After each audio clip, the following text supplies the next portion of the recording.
Agent 47 and Diana Burnwood are the world's top assassins working for the ICA. Unknowingly, they have been hired by a shadow client to target a number of operatives of Providence, a secret organization working in the highest echelons of power. Providence's controller, the Constant, approaches Diana and makes her a deal. Eliminate the shadow client and learn about 47's past. But when 47 discovers that the shadow client is Lucas Gray, his lost childhood friend, he and Diana switch sides to fulfill an old pact: destroy Providence. Together, they manage to capture the Constant, forcing him to reveal the identities of the 3 Providence partners. Eliminate them, and the war would be over. However, the Constant has an ace up his sleeve.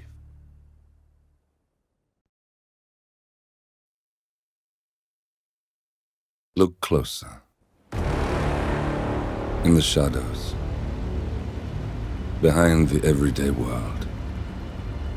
Beyond the headlines and the seats of power.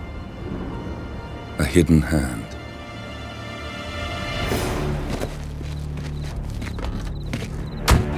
A kind of company known as Providence.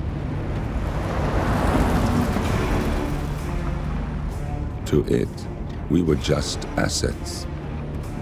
To use and throw away. To do the unthinkable. The unforgivable. And it never gave us a second thought. Until now. After decades in the shadows, we are fighting back. Me and 47. Much has been lost, but we are closer than ever. We trapped the Constant, Providence's chief controller, and finally learnt the names of its 3 partners. In their downfall, we lay the past to rest. And, just maybe, look towards the future. 47. It's time.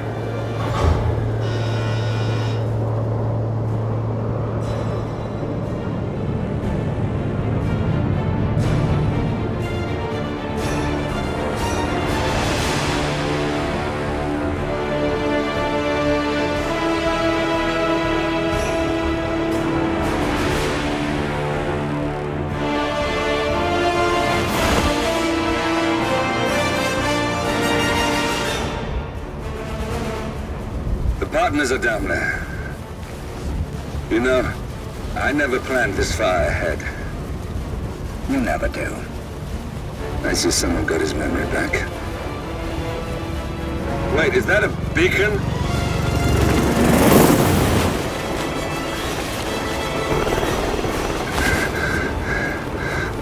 What the hell? Base.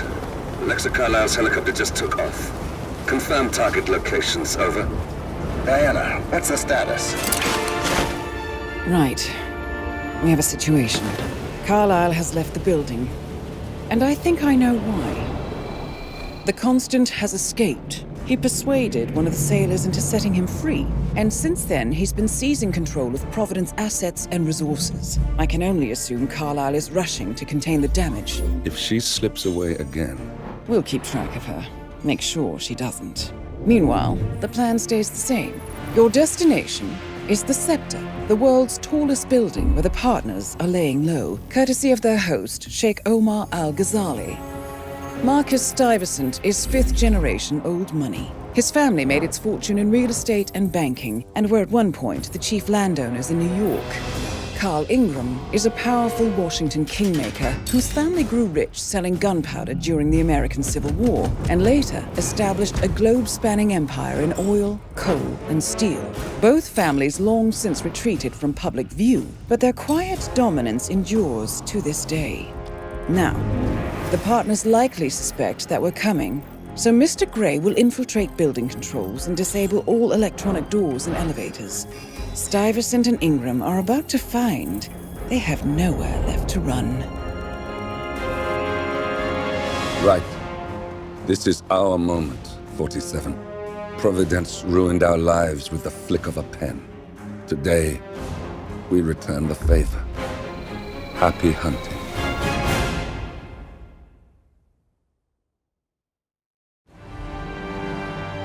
Welcome to Dubai, 47.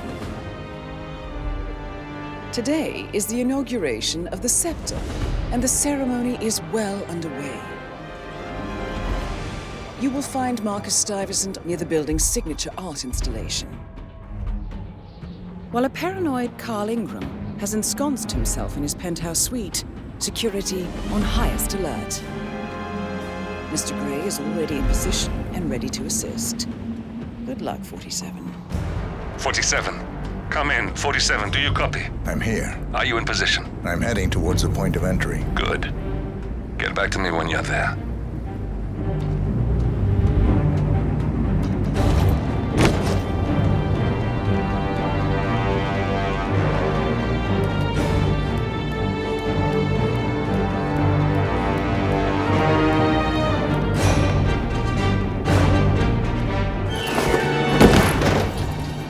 Locked.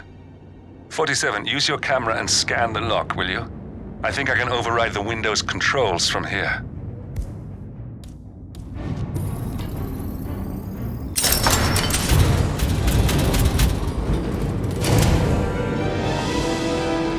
I'm in position. 47, the inauguration is taking place close by. Once you've infiltrated it, get your bearings. I'm sure there must be floor plans somewhere. Understood. We need absolute focus on this one. If Ingram and Stuyvesant are alerted to our presence, we may lose them for good. We are so close, 47. Don't worry. They're not going anywhere.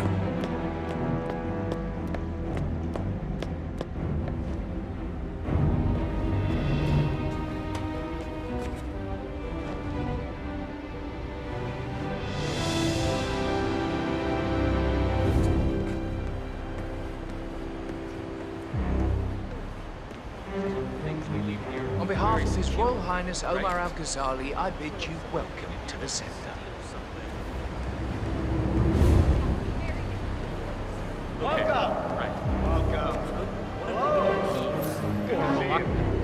How lovely to see so many friendly and familiar faces here today. And this has been a dream of mine for a great many years. And as all of you know, I am from one of the less privileged sides of the respectable Al-Ghazali family. But with a small loan from my father, I soon built up a construction empire that was worthy of the great Al-Ghazali legacy. So, I would like to thank my cousins, without whose friendship and influence this achievement might not have been possible. Thank you. I'm proud to yet again inform you as a great family. Hello, I don't mean to pry, but upstairs, do you by any chance know who's staying there? I hear it's not just the Royal Highness. I can't help you. Talk to security or contact HR. What happens upstairs is none of my business. Well, I was just curious, but thanks for your time. So, I'm awfully proud to emerge out of the Sunday.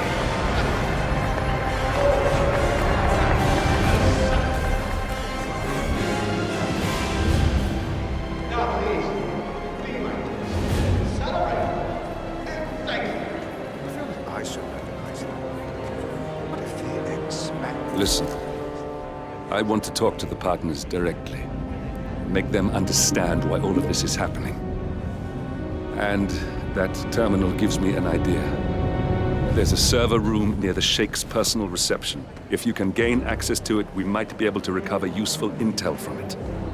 We'll have to work together to hack the system, but it's our best shot. I didn't think you'd come. It looks like the staff area could provide you with a viable route to the server room.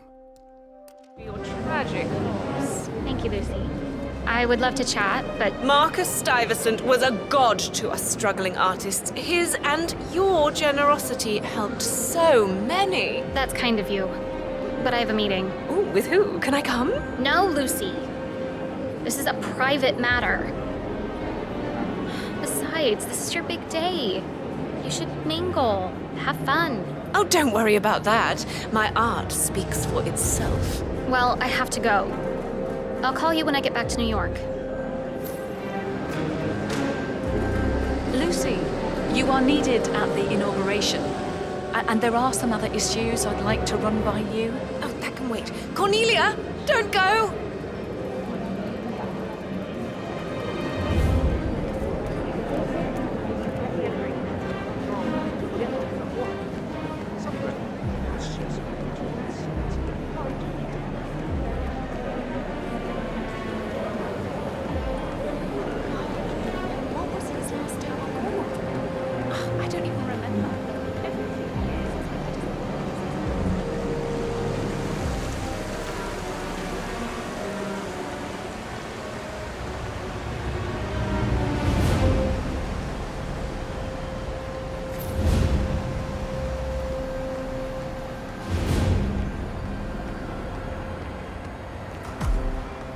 There's a keypad lock on the doors to the staff area. One moment. All right, try this. 4706. There's quite a bit of security here. One moment. You ready for some more fresh air, 47?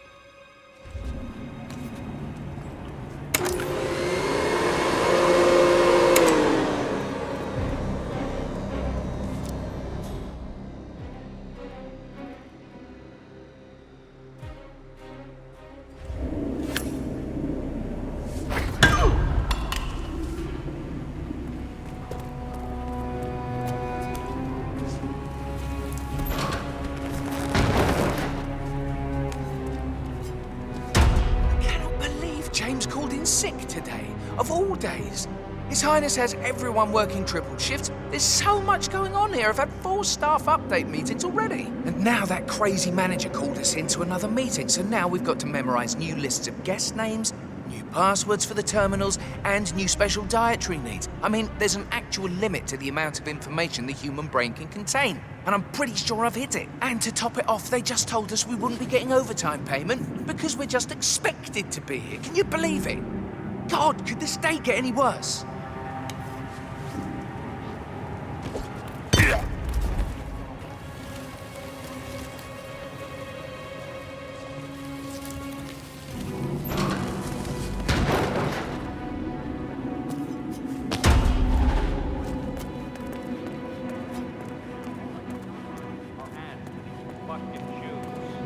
There should be a box you can check when you're just cringe browsing, you know? Nah, no way. Ads like that are the best part of the internet. Where'd you think I got my "This security professional loves his Cavalier King Charles Spaniel" shirt? Yeah, that's a pretty good shirt.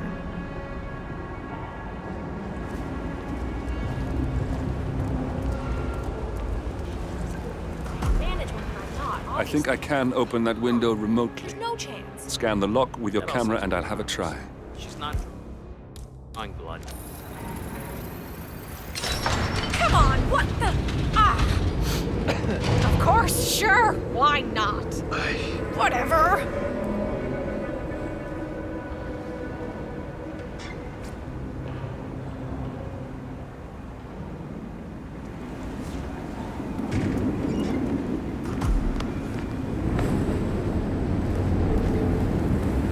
Sheikh Al-Ghazali is reaching out to his worldwide network of lawyers and financial contacts, attempting to restore the lost power base of the Providence partners. If Ingram and Stuyvesant were asked to a meeting, thinking they'll be told of new developments, I suspect they'd jump at the chance. There's a lounge area at the top of the building. It can be sealed off for private conversations. If we lure the targets there, they'll be trapped.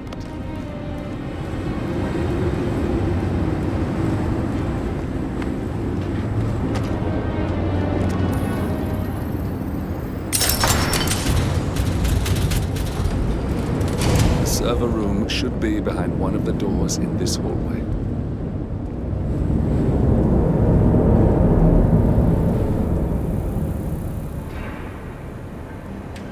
Oh shit, I must go and get the from the...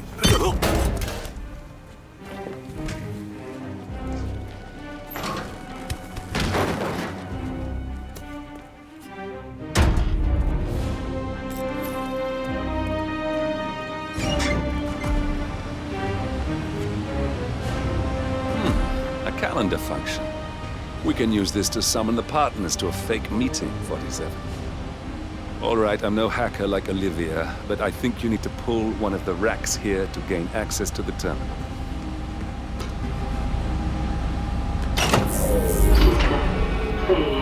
Damn it. A silent alarm has been tripped. Security is on its way. Hide, 47.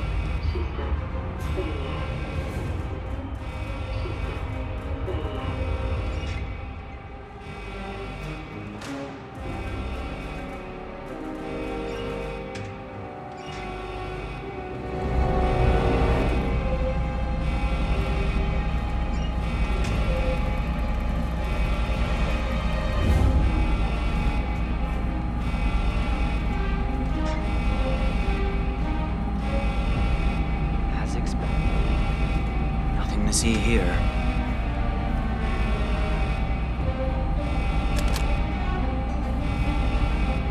System online. Yes, sorry about that, 47. Let's try again, shall we? I think I've got it. We'll need a keycard to gain access. Someone in maintenance should have one we can borrow for a spell. Hey, it's me. I thought about what you said. Yeah, I changed my mind.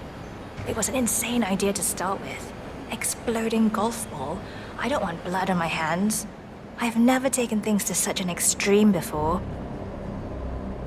Yes, I promise I'll start attending anger management. I know I have issues. Admittance.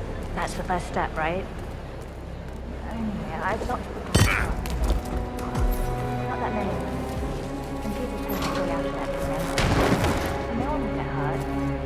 I'll take it as well. I love you too. I'll be home as soon as possible.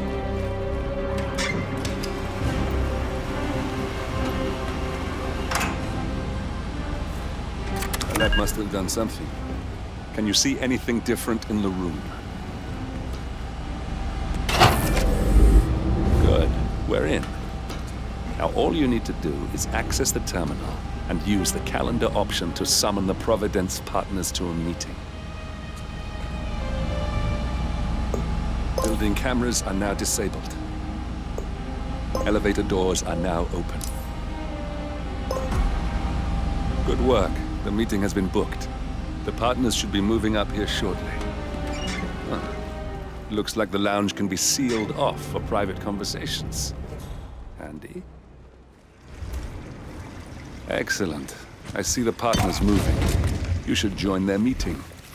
Time to end this, 47. Cameras are showing a lot of guards up here. They wouldn't suspect one of their own, though.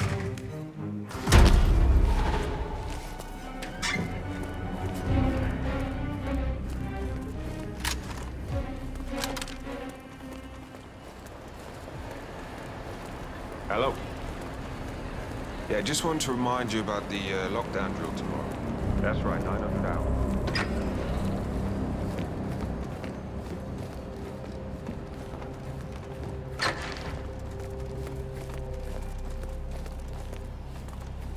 Hello, sir.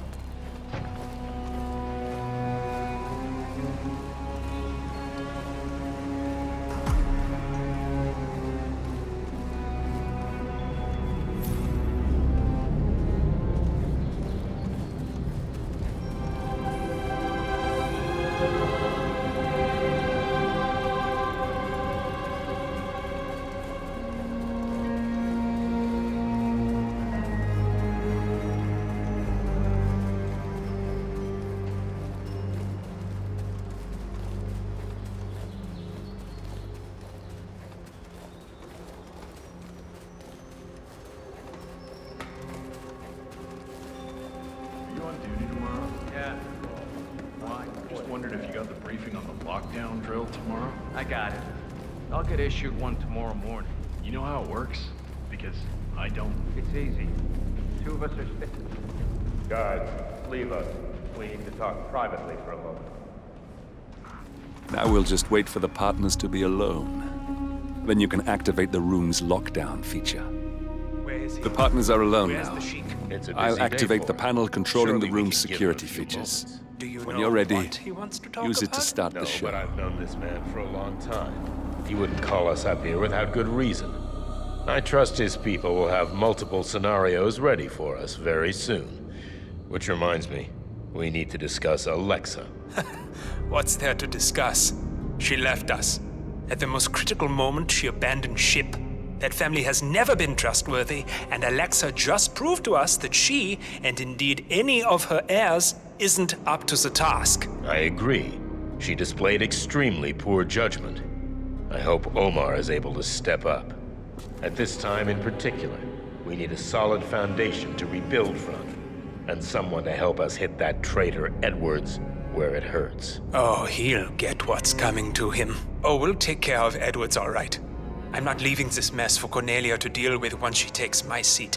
My family has dealt with situations far worse than this over the last 5 generations.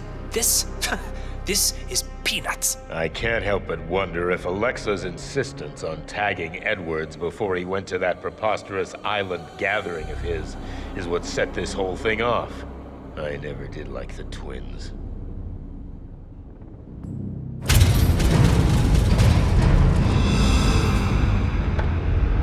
What's this?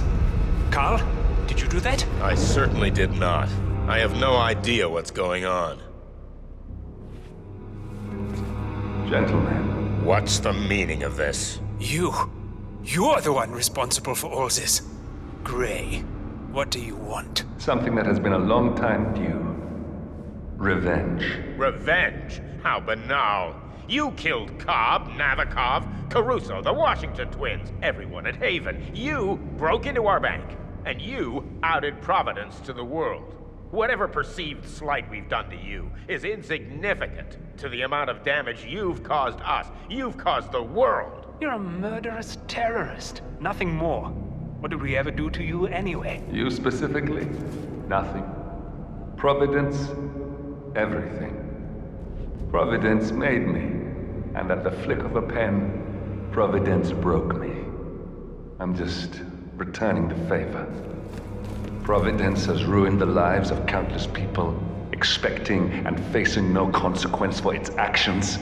You take for yourselves and those who support you, and you burn everyone and everything else to the ground from the comfort of the shadows. No more. You're delusional. Exposing us achieved nothing beyond moving a few pieces around on a board much more complicated than you can fathom. The world believes we're dead. What more do you want? Me? Nothing. My friend, however, well, let's just say he's a bit of an expert. I'm just here to watch you die. 47. Finish it. 47. Finish it. Where's the security? Finally, Stuyvesant and Ingram are gone. Providence will soon be no more than a bad memory. 47. Thank you. I'll meet you at the rendezvous on the edge of town.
That's your winning face. I'd hate to see you lose. We underestimated the Constant. Yeah, he's a glorified desk clerk. He's not just after the money. He wants it all. We caught him once, we can do it again. And, well, we're not the ones who let him escape. You still don't trust her. I don't like executive decision makers. Look, you don't have to follow her, you know? Soon, this will be over. Maybe it's time to think about the future. You have to face the possibility that there's no going back. If the ICA knows what you did, she'll make it right. She always does. We have a fix on Carlisle. Come on. We've got a plane to catch. I hope you like the rain, 47.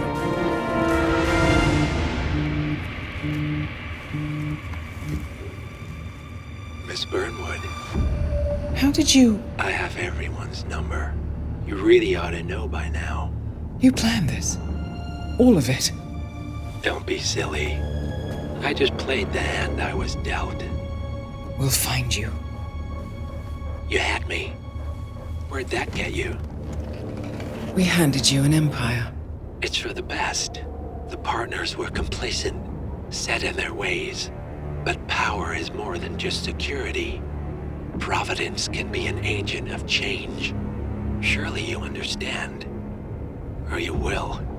Soon enough.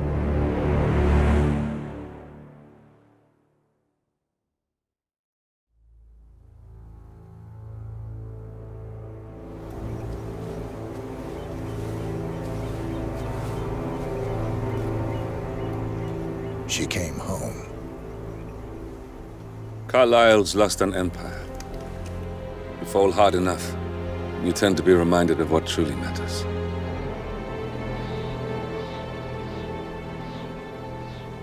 So, the end of the line. You ready for this? Are you? Who will you be, without a score to settle?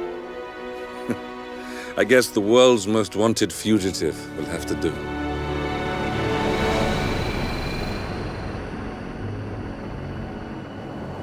Alexa Carlisle is dead.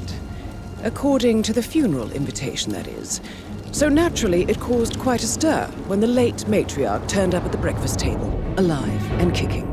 Carlisle, wisely sensing that her number is up, has emerged from exile to tie up loose ends and secure the Carlisle legacy.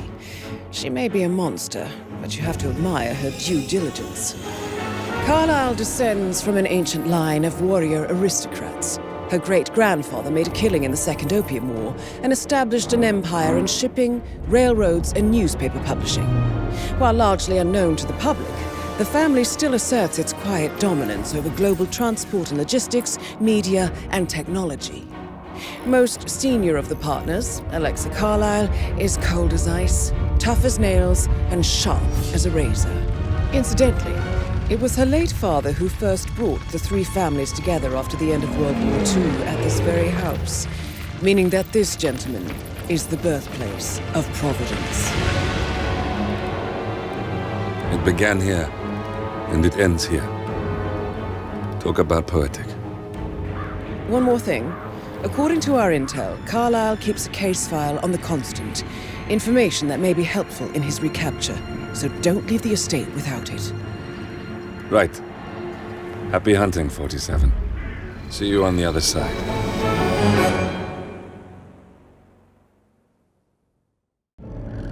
Thornbridge Manor. The Carlisle family's home for countless generations. The Revenant Alexa Carlisle and her 3 adult children, younger brother Zachary, grandson, and daughter-in-law, are all gathered to conduct Carlisle's sham funeral.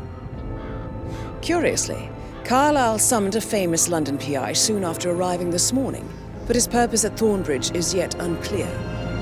Now, the target knows that you're coming, and her guard detail is top-notch. So Mr. Gray will secure their nearby field HQ and intercept all calls going in and out of the estate. Any appeal for backup is going to fall on very deaf ears. Good luck, gentlemen.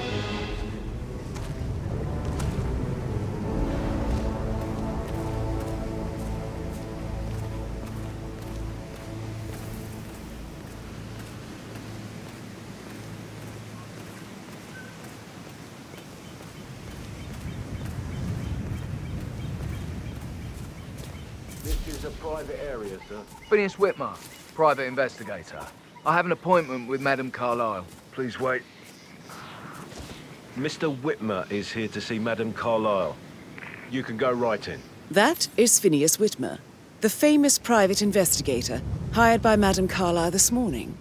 I'm curious why he's here. Maybe you should do some detecting yourself, 47. A famous private investigator summoned by Alexa Carlyle has arrived at Thornbridge Manor. If you take his place, it may be an opportunity to get close to Madame Carlyle.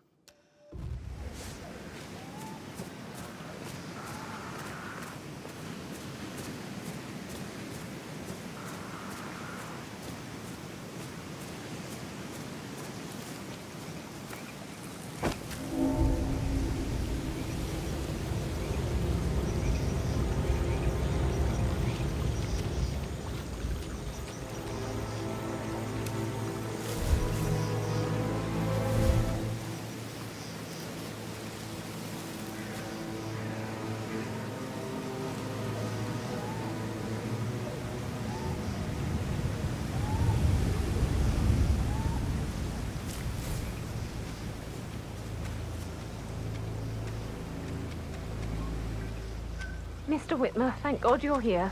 Can I take you to Madame Carlyle? Please do. If you'd follow me.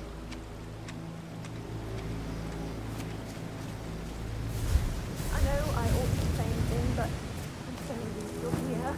Everything's just so strange. Preparing for Madame's funeral, and then she turned up alive.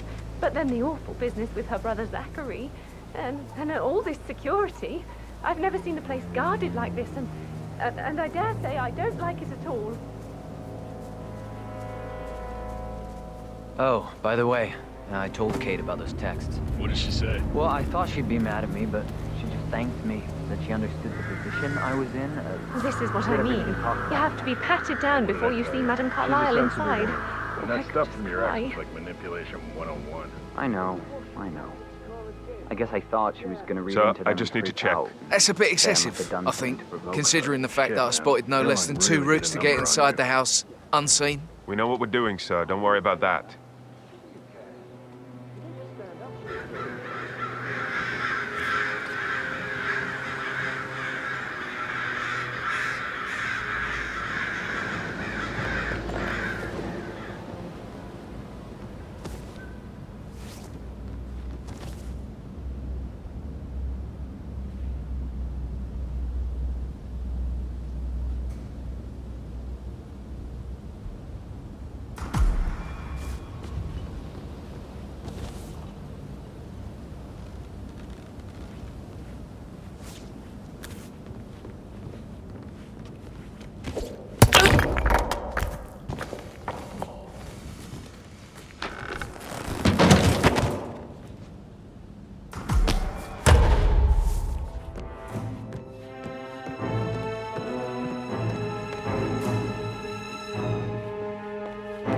Mr. Whitmer, thank you for coming on such short notice. A great tragedy has fallen upon us, and I need a quick resolution, handled with absolute discretion. Results and discretion are my speciality. Very well. I suppose you will want to start at the crime scene. In my experience, a thorough examination of a potential crime scene is half the job done. Good. Fernsby will take over from here. I am Mr. Fernsby, the butler. Madame Carlyle has asked me to assist you in any way possible. Mr. Whitmer, I understand that you've traveled from London. Would you care for some refreshments, or do you prefer to go straight to Mr. Zachary's sleeping quarters? I prefer to get started. As you wish. If you'll follow me, sir. Hello there, sir.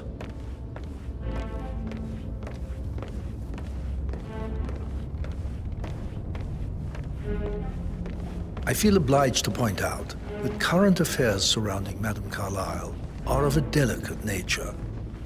You may be familiar with the recent announcement of her death. You will probably learn that a staged funeral is scheduled to take place tomorrow. Madame's children were not informed until this morning that their mother was in fact not dead at all. So please bear with them if they seem affected by the rather unusual situation. I trust I do not need to remind you that there will be consequences if word gets out that Madame Carlyle is still alive. I'll consider her dead when I leave. Before you inspect the crime scene, I will tell you this. The case concerns the death of Mr. Zachary, Madame Carlyle's younger brother. He was found dead in his bed this morning. The door was locked from the inside, and a suicide letter was found in his room. However, Madame Carlyle suspects foul play and will not accept that he took his own life. I've prepared some information for you, so please do come and see me when you've finished your investigation of the crime scene. This is Mr. Zachary's room, to my right. A locked room murder mystery, 47. I trust you'll get to the bottom of this. Why don't you use your camera to scan the dead body, 47?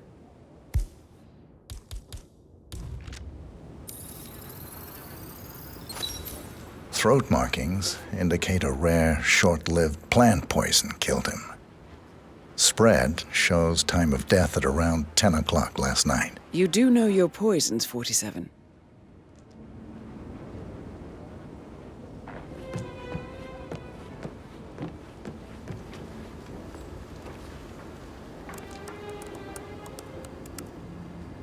Zachary was shopping for new Wellingtons last night.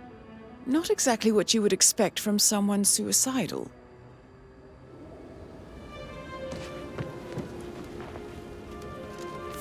Zachary's suicide note. Also, a sample of handwriting. It could be relevant to compare to other samples to establish its authenticity.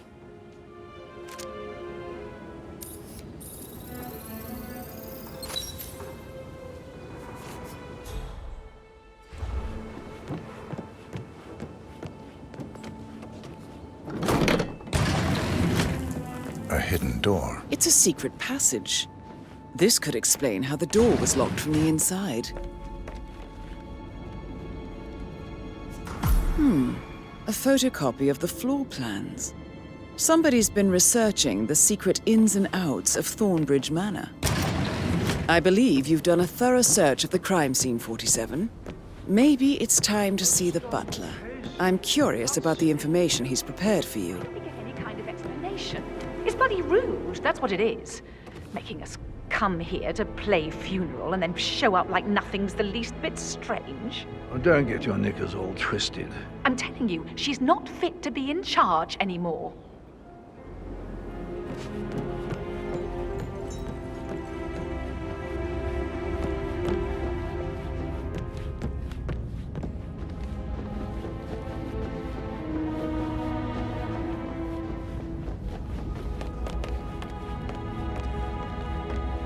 Mr. Fernsby, I'm done with the crime scene. Did you establish a time of death? Zachary died around 10 o'clock last night. Well, that means the staff were off duty.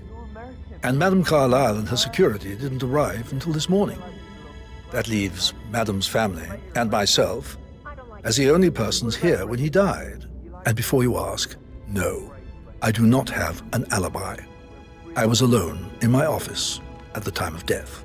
Here's the material that I prepared for you. It's a list of the possible suspects and their quarters. Hopefully that will help you keep track of your findings. Please come and see me when you've solved the case, and I will take you to Madame Carlyle. This is very useful information, 47.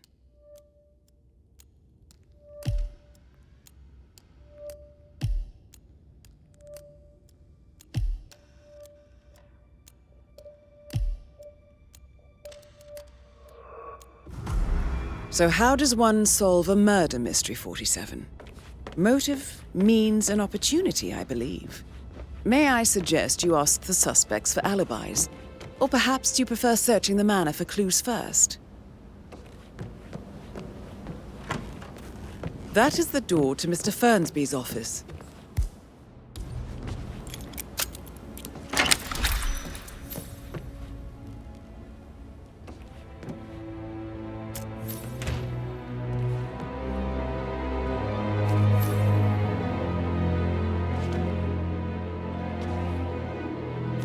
Zachary's diary. This is big. He was about to confess to the world that he and Alexa murdered their older brother Montgomery 46 years ago. And apparently, Mr. Fernsby helped make the murder look like an accident. And 47, the handwriting doesn't match the suicide letter in his room, proving he didn't write it himself.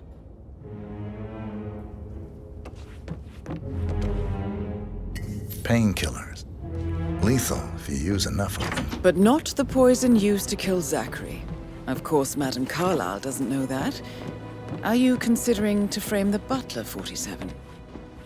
Mr. Fernsby clearly didn't commit the murder, but I think you have enough evidence to convince Madame Carlyle he did.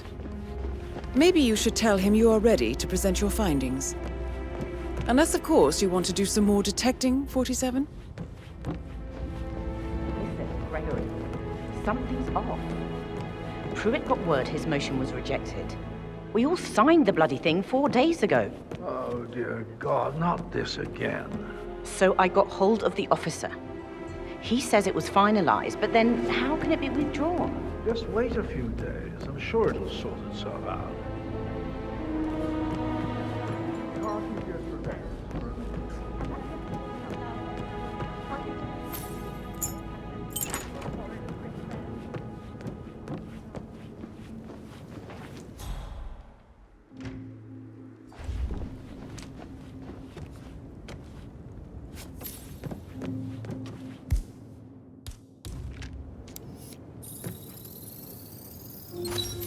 A keychain pendant for the greenhouse. What's that doing in Emma and Gregory's room, I wonder? And why is the key missing? Now this is interesting, 47. A letter from Emma's mother stating that Emma is the illegitimate child of Alexa's late older brother, Montgomery. And listen to this.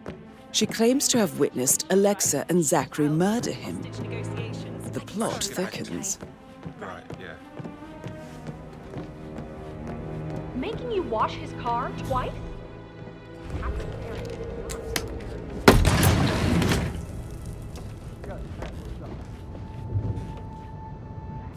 An old letter, 47. Never opened. Must have slid under the secret door nearly 46 years ago. It states that Alexa Carlyle's older brother, Montgomery, wanted Alexa to become the heir to the Carlyle Empire instead of himself. Interesting. You're an excellent detective, 47. Uncovering truths half a century old.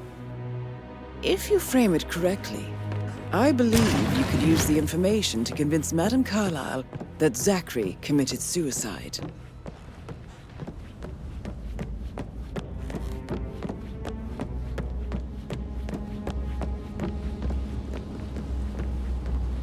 Maybe you should ask Mr. Fernsby to see her. That is the door to Rebecca's room. Or perhaps you feel like digging a bit more.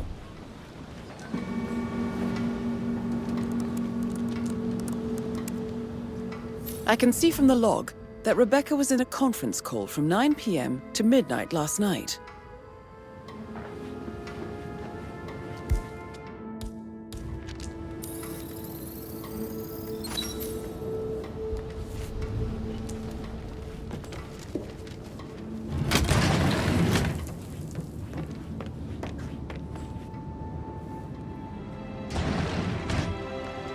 Aaron Ford Jr. calling from Morgan, Yates & Cohn. I need to get a listing of asset transfers from the Carlyle account HTC depot number 5085. No, I need it immediately. Yes, I'll hold. Yes, I'm still here.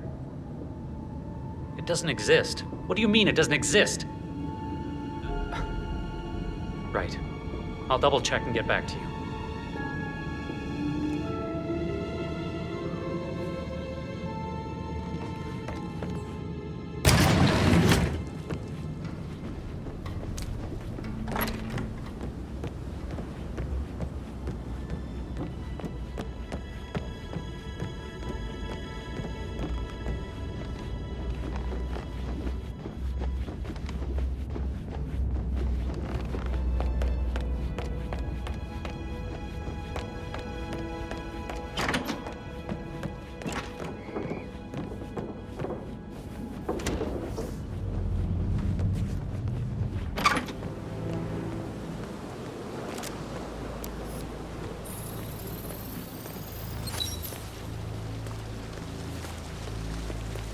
bad news, I'm afraid. We don't have any extra fuses. Ethel looked everywhere. You've got to be kidding me. No power, no portrait. Oh, Madame Carlyle will be furious. She expects the family photo to be done any moment now. I need to happen to this. I need it perfect.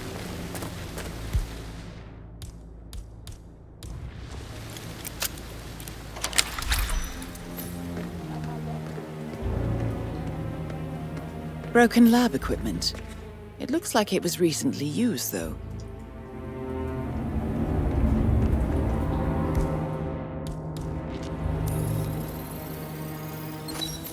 This is a table showing lethal dosages for the poison used to kill Zachary. Something is circled 47.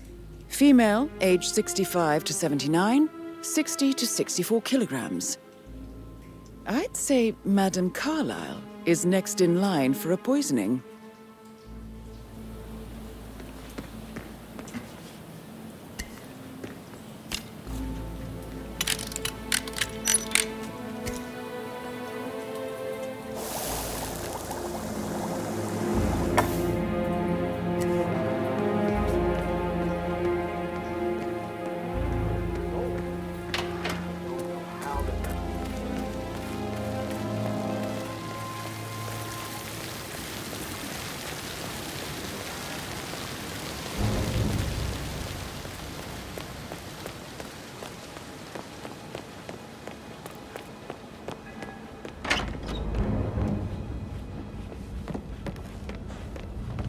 Rebecca Carlyle, can you tell me about yesterday evening? We don't really see much of each other, my brothers and I.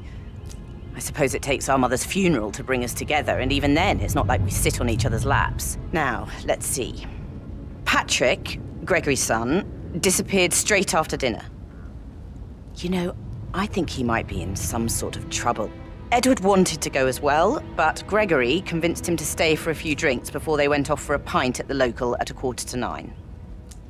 I swear Gregory enjoys Edward's discomfort over staying here. I had a conference call with my New York office at 9, so I spent 3 hours on my laptop in my room and went straight to bed afterwards. I don't know about Emma. She did act a bit strange. You know, I bet she was making lists for changes needing to be done once she gets her hands on Thornbridge Manor. Quite the shock she had when Mother arrived during breakfast. Is that everything, Mr. Whitmer? Tell me about Zachary. Did he act strange last night? You know, now you mention it, he was a lot more chatty than usual. He wanted to know about my connections in the publishing business. Apparently, a friend of his is writing a book, which strikes me as very peculiar. I didn't think he had any friends. Anything else you feel like mentioning? I may be wrong, but I saw Mr. Fernsby, the butler, leave Zachary's room early this afternoon. And he seemed a bit startled when he saw me in the hallway. It's probably nothing. Oh, and one more thing. Please be kind to Edward. He can only take so much. Is there anything else you want to ask me?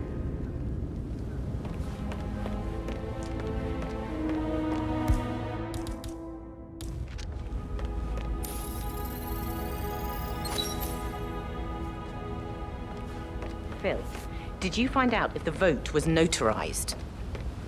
But how the hell did that happen? No?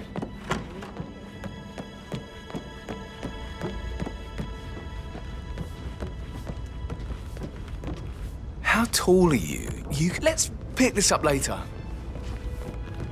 Patrick Carlyle, can you tell me where you were yesterday evening?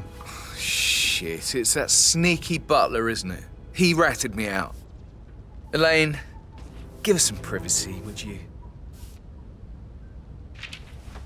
Don't tell Mother, okay? She's really tense these days, and the last thing I need is more hassle. I took that pretty blonde, Rosie, for an evening stroll. I mean, how the fuck am I expected to cope for an entire weekend in this shithole? I'm bored out of my mind. So, is that it? What did you think of Zachary? Creepy as hell. No ambition. Imagine deciding to live in a museum. You know, Father says Zachary and Alexei used to be two of a kind. He had a great future ahead of him, then suddenly he just gave up everything. What an idiot. Thank God Daddy chose looks and brains over pedigree when he married Mummy. I don't have to worry about the inbreeding so customary in these circles. If that's all, I think I'll get back to my slow death by boredom. Did you see anything suspicious last night? No. I reckon Zachary topped himself. I know I would have. Or perhaps Mr. Fernsby. I don't like him. He could have done it.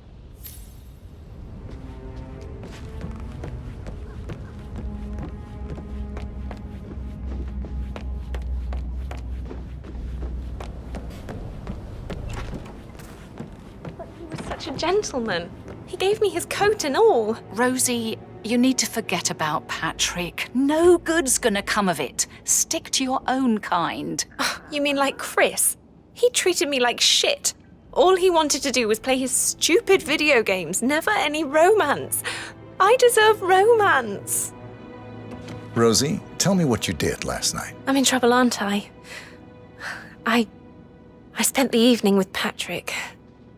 We met after dinner and I went home at 1 a.m. He said he needed someone real to talk to. When he looks at you, it makes you feel like the center of the universe. Like a real princess. But now he just ignores her. Well, he's under a lot of pressure. He's an idiot. That's what he is. Did you notice anything out of the ordinary? Any strangers outside the house? No, we saw no one outside. Except Patrick's mother, Emma. We were sitting on the bench behind the greenhouse talking when she came out and we had to hide. You won't tell her about me and Patrick, will you? She'd insist Madame Carlyle fire me. I'm sure of it. Too right she will. She's always going on about how things will change once she's in charge of Thornbridge Manor.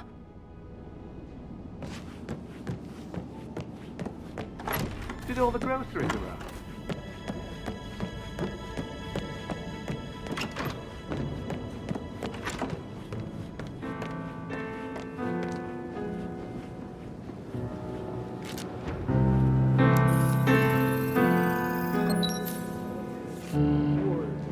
Into that instrument. You and me both.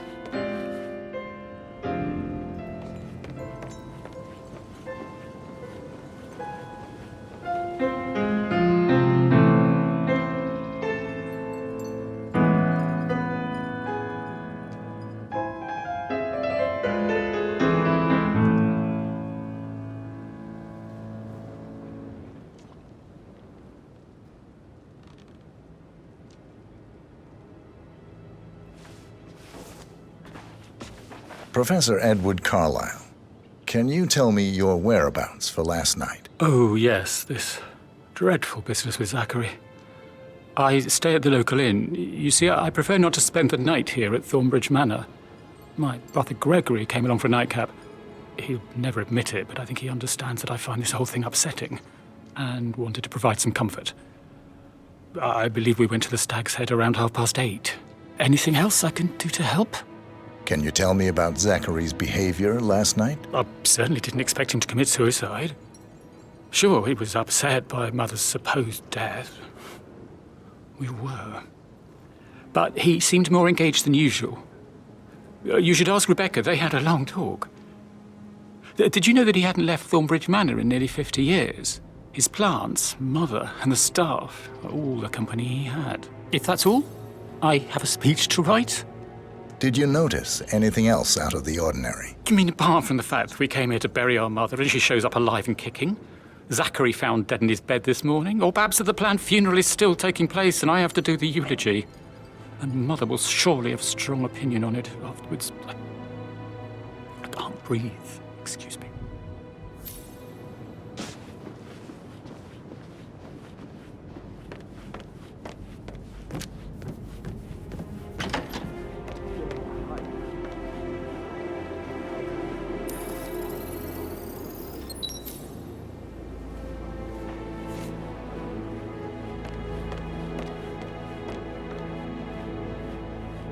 Gregory Carlyle, can you tell me where you were yesterday evening? Oh, you're wondering about my alibi, Mr. Detective. Well, I left Thornbridge around 8:30. for a pint with Edward. I wish I hadn't. Quiz night at the inn. On the other hand, staying here with Zachary, my obnoxious sister, and the wife sporting another one of her headaches would have been a fate worse than death. The short of it, Zachary was very much alive when we left. I stayed for the last shout, and I was back here just before midnight. Is that all? Not very thorough, are you? Tell me about Zachary. Zach? Huh. Such a sad old sod. A bit heavy on the bottle. But who could blame him? Only company he had was his rare plants and mother, who travels more than she stays here. Honestly, I can't say which is the bigger bore. He's better off dead. Anything else you want to pry from my intricate intellect? Anything else you'd like to tell me? Nothing, really. I'm just enjoying the show. Our perfect mother obviously fucked up, didn't she? Faking her own death. You know, she's explained nothing to us. I think she's scared to own up to her own mistake.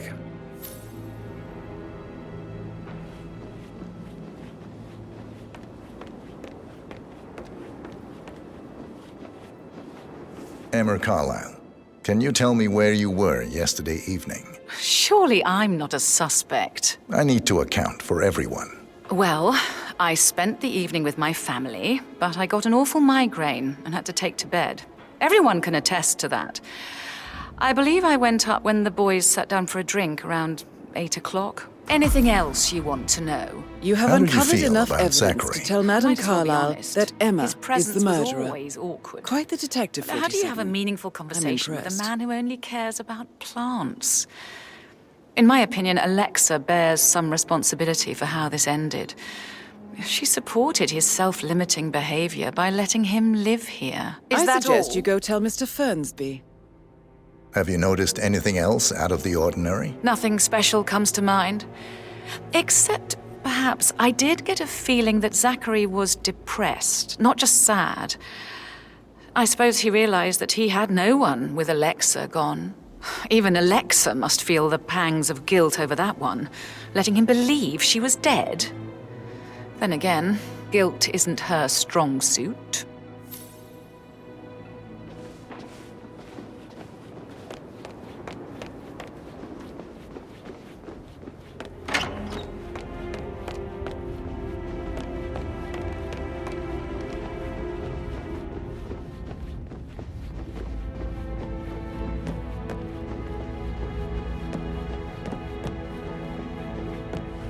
I'm ready to present my conclusion to Madame Carlyle. Very well. If you'll follow me, sir.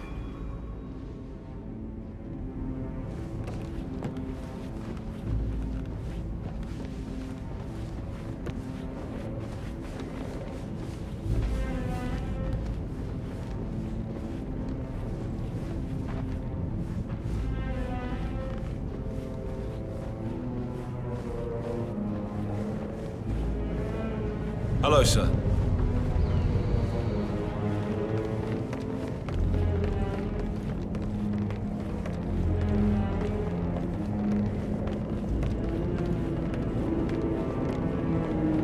This is Madame Carlyle's office. Please step inside. Are there any gardeners outside you haven't seen before? Your detective skills have gained you access to the Lion's Den, 47. Now, go claim your reward.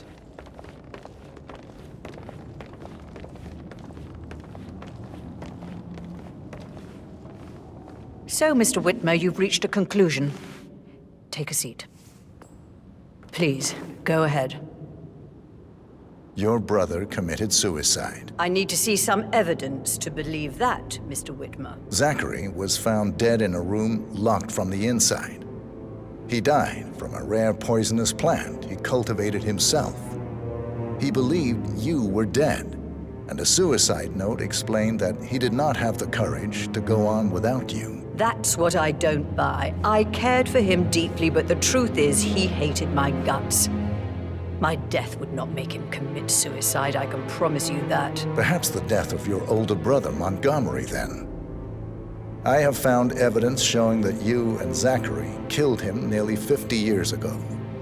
I believe that was when Zachary turned recluse.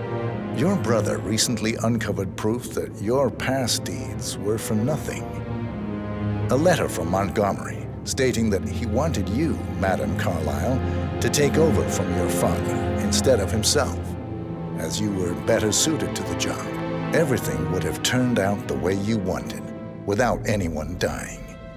What broke Zachary once, now destroyed him. And you saw this letter? I did. Oh, Zachary. How royally I fucked up. Mr. Whitmer, I'm sorry, I just need to gather my thoughts. Right. The payment for your services, have you decided on an amount? Arthur Edwards. You have a file on him. Arthur Edwards. How do you... I see. Well played. For many, many years I feared what I'd see when I finally met death. And now you sit before me, and I feel only peace. You see, I believe life is a fair fight, and I lost spectacularly in every way imaginable. It is time for me to leave the pit. Oh, before I get to that, your reward. The file you want is in the safe.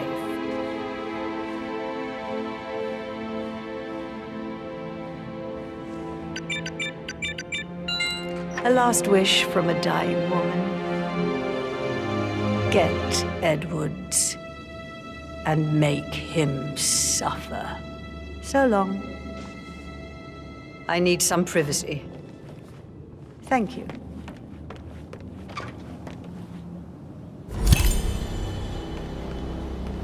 Good work, 47. That's the file on Arthur Edwards secured. Time to take care of Madame Carlyle.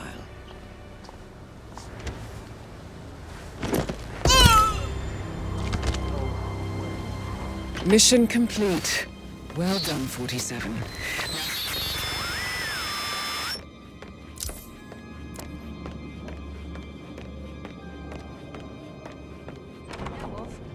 I need to keep an eye out, you know, stay on top of things like that.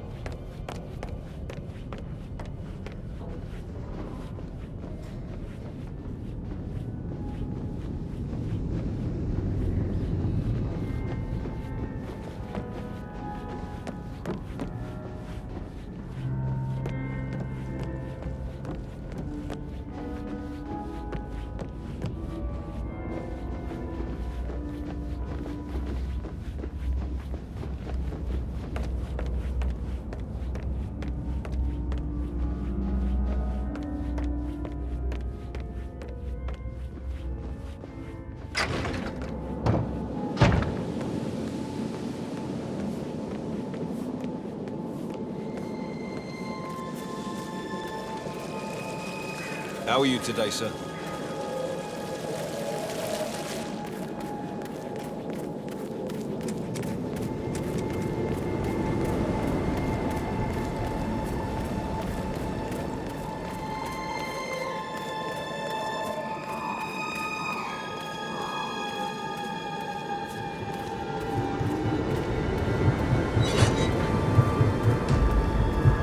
Hello there. 47. They're everywhere. Go, get out! It's the Constantine. Shit!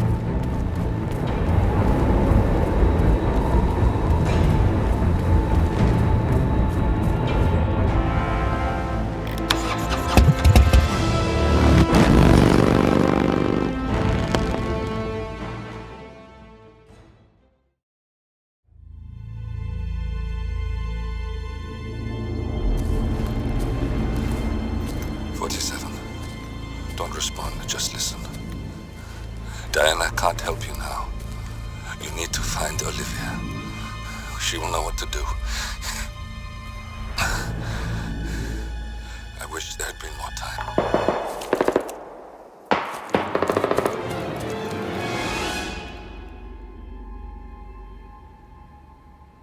And then there were none. Thank you, Miss Burnwood. Now, it's my turn.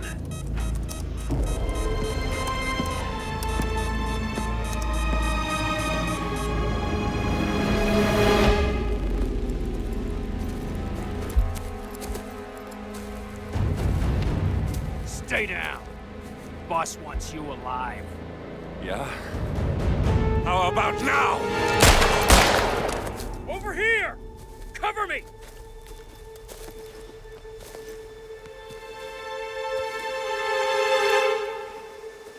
Walk away! Or what? You gonna take us all on?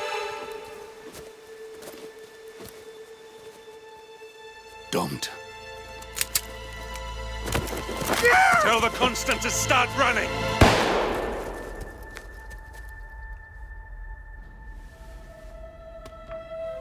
You think you've won? 47 is out there. And 47 never misses his mark. Neither do you, Miss Burnwood. That's what makes you valuable. You're delusional. You think I would betray 47? Trust me, you owe him nothing. What is this? I told you we could help each other, and I meant it. I look forward to your call.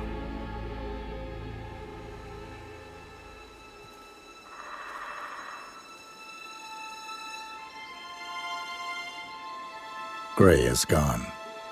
Go to Berlin and stay out of sight.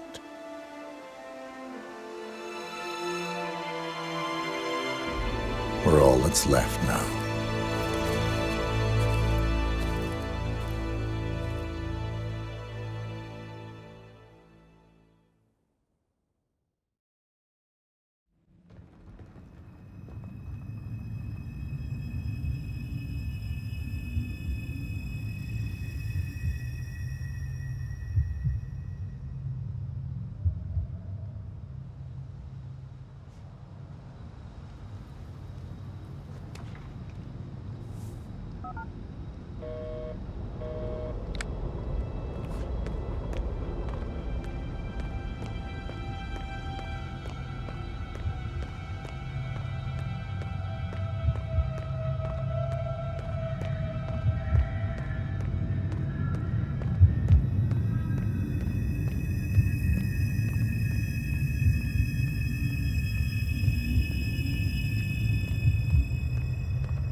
We've been compromised. Abort and walk away now. Who? ICA. They tracked me. Don't know how. It's what they do. How many? One prime asset and a whole pack of up-and-comers. They've infiltrated the club searching for us. Christ, I think I killed one of them. Get out now before they spot you. No. They found us once. They'll find us again. Keep your head down. I'll take care of this.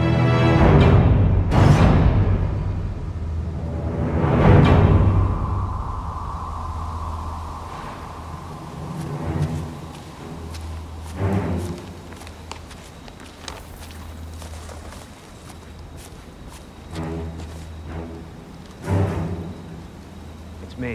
You copy? Ah, come on. I can hear you. The reception is still bad. No, I haven't seen so much as an owl out here yet. Just a lot of trees.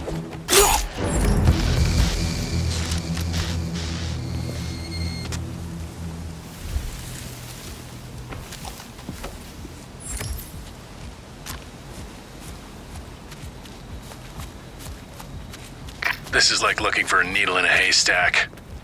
Just keep trying, Agent Montgomery. Our client considers Agent 47 and Olivia Hall as a serious threat. You can't underestimate them. I never do, Zhao. We'll find them. We're all in position. Good. Report back to me if there's anything. Don't worry.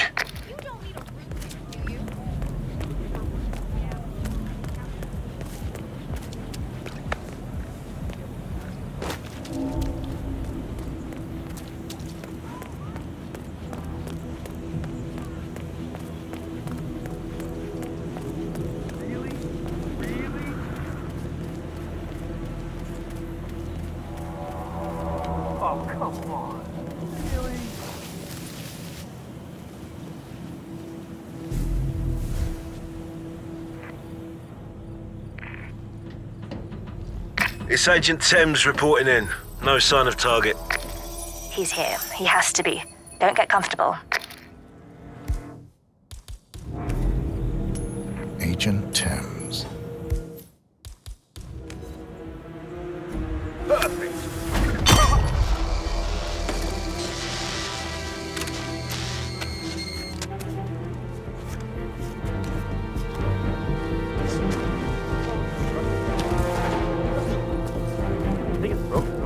Right up or what? No idea. But everyone wants new shit these days, so it's probably a write-up. Yeah, but it always pretty new.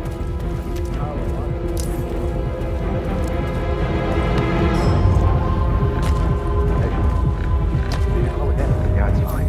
I'm right there. Just waiting to make a little transaction of my own. Then I'll drop it off. Yeah, I know. It's on the receipt, right? Ring the doorbell at the drop-off. Wouldn't have killed the guy to meet me outside, but what the hell do I care, right? Listen, I don't want to be on the phone when my dealer shows. I'll talk to you later. Yeah?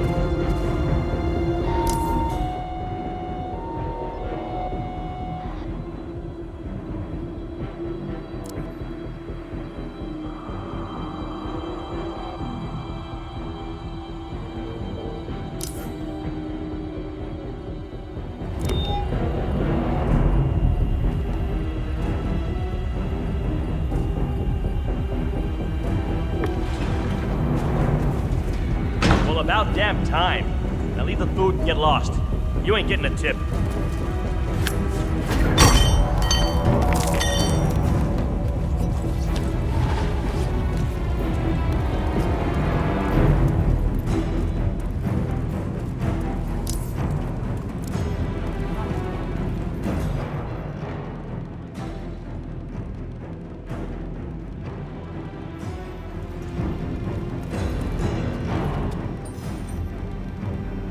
It's Agent Lowenthal.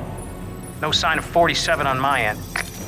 Be careful, or you may not spot him until it's too late.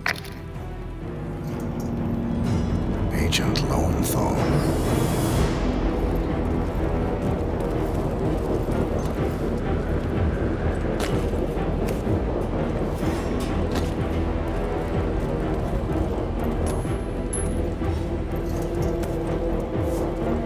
Heard it? Go see. I hear you.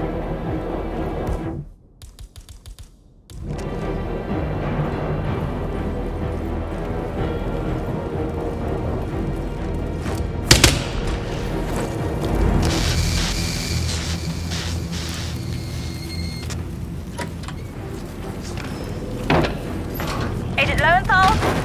report.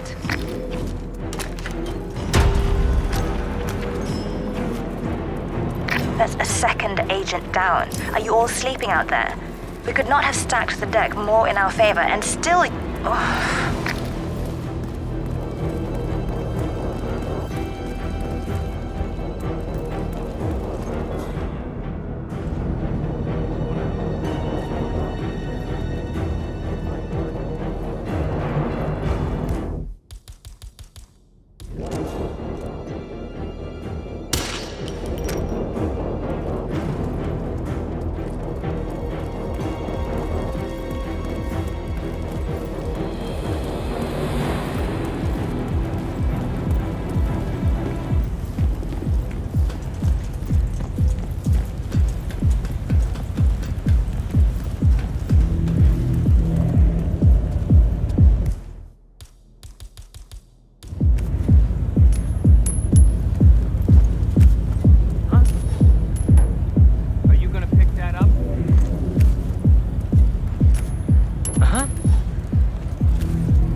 Possible disturbance. I'm moving to investigate. We'll keep you posted.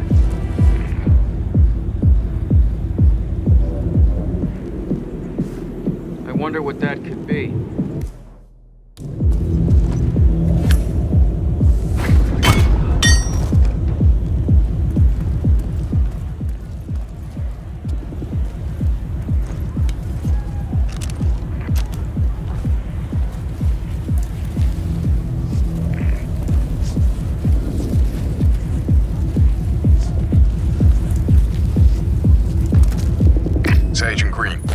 Seen hide nor hair of him. If he's here, it's been well out of my path. Stop talking. Focus on finding him.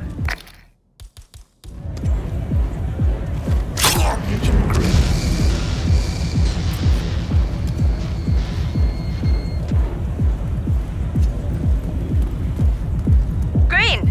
Agent Green, are you still there?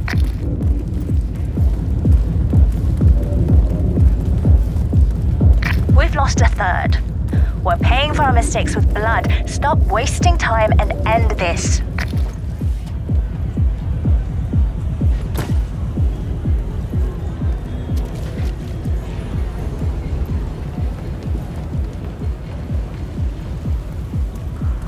Swan here. All quiet so far. Just remember your breathing and stay on task. Agent Swan.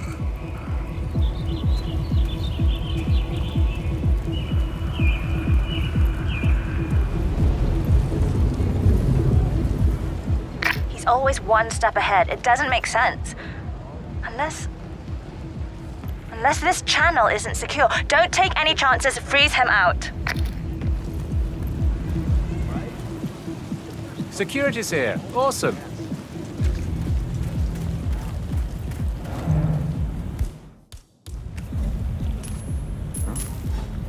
Okay. Command, we might have a situation. I'll check the perimeter. Over.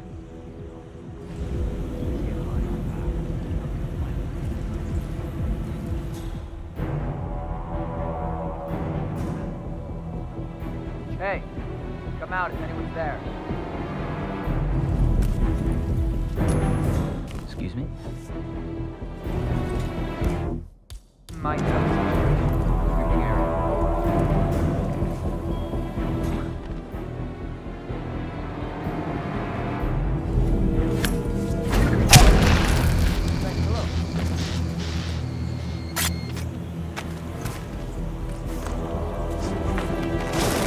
Agent Swan, are you still there?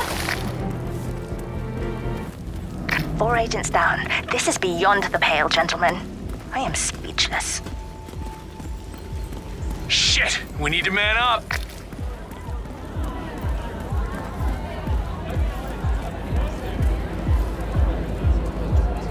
It's nice to see some security here. God, we will end this time. No.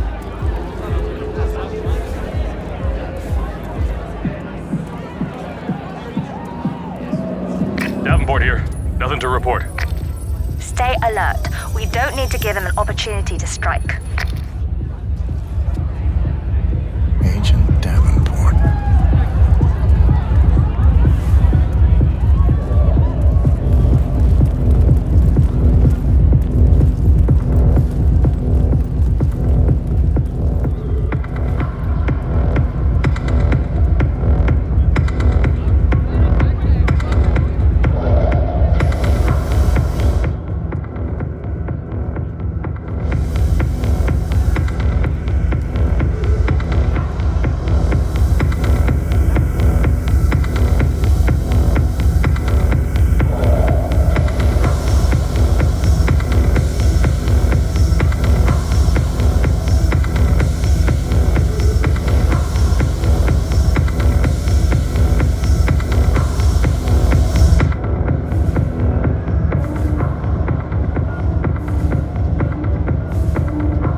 Any news on Gray? Not a thing. That worries me. Gray's never late. He'll be fine. He always is. This whole evening's taking an uncomfortable turn. I don't like that new security guy. The one from Munich, he's not right. You think they're connected? I don't know. He wants to talk to me, so we'll see. I'm just trying to avoid him until we got Gray sorted out. Don't worry. The boys are trying to stall him as much as possible. Maybe I should just call him and get it over and done with. I need to think.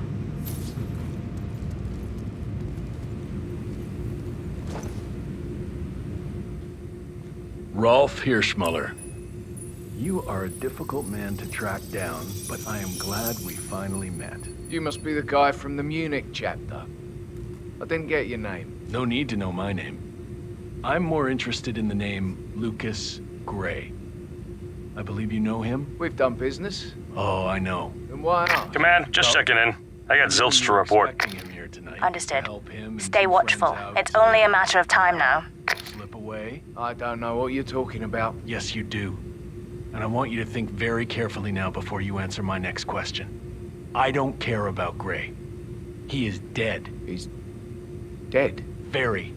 But I want to talk to you about one of his friends he's supposed to accompany tonight. Tall, bald, big smudge on the back of his head. Ring a bell? I don't know what you're talking about. Okay. I believe you. But I will be back, and if you suddenly remember something, anything, call me. I strongly advise you do. Team Gray is the losing factor in this little play. I'll see you around, Rolf. Yes. Of course. Agent Montgomery. How's it looking out there? Good.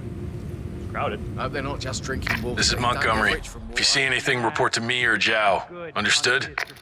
Okay. Any update on our guests from Munich? They behaving? The guys say they got an attitude. But nothing we can't have.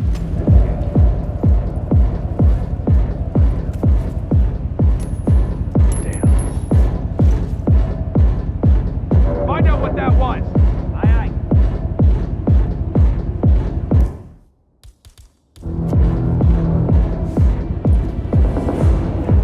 Nice.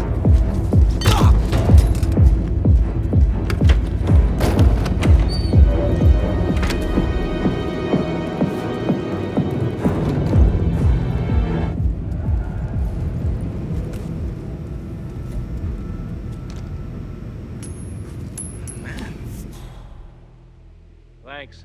Please stand back. I'll check it out. You don't have to say that again.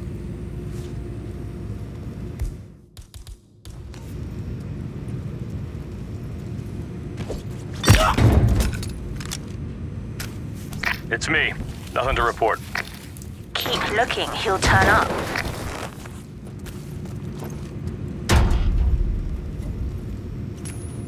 Okay.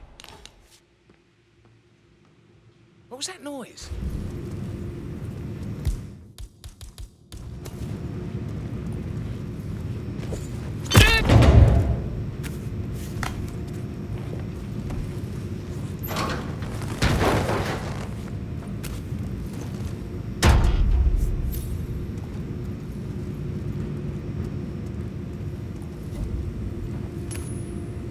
Wow.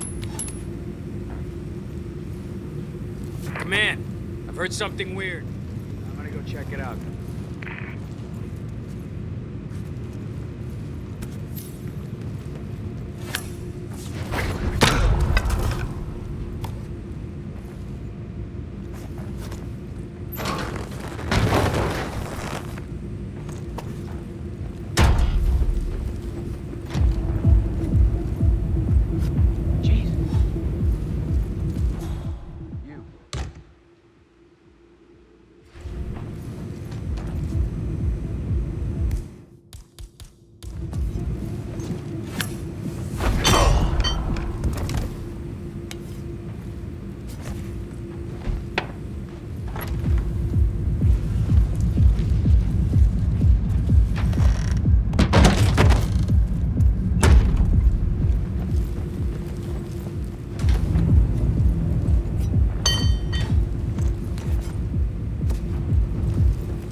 Reporting in.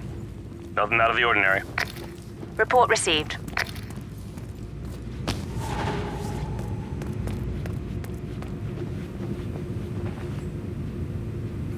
It's Rolf. I've given it some thought. Let's talk. About time. Sit down and make yourself comfortable. I'm on my way.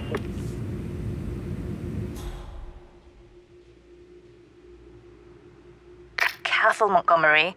That's not Hirschmuller. 47 must have taken him out. I know, but I'm intrigued how this plays out. I'm assuming you have a plan here, Montgomery. Only to eliminate the target. Don't just tell me what you think I want to hear. You need to lighten up a little. I need a status update. Okay, entering Hirschmuller's office. Target is waiting. Now you know what to do.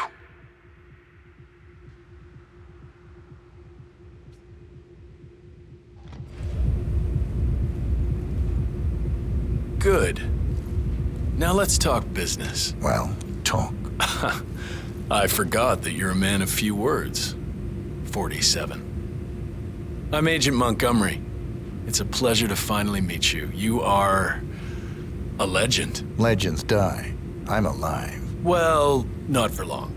Your friend Gray is certainly dead.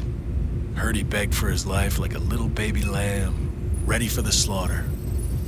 And to make things worse, you are now a liability to ICA. I'm curious. What happened to you? The ICA has been compromised. You, of all people, should know it's not our job to ask questions. We just do what we're told. ICA are incapable of being compromised. It's not part of their business plan. Well, anyway, it is truly an honor to finally meet you. Okay, that's enough talk. And don't take this personally. I have to admit, though, it's an even greater honor to be the one who took out the legendary 47. Because now it's time to die.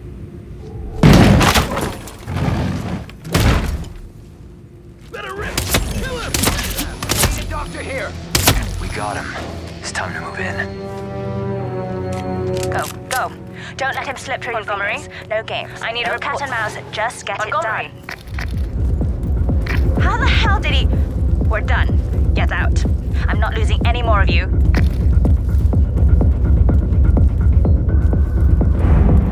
Roger.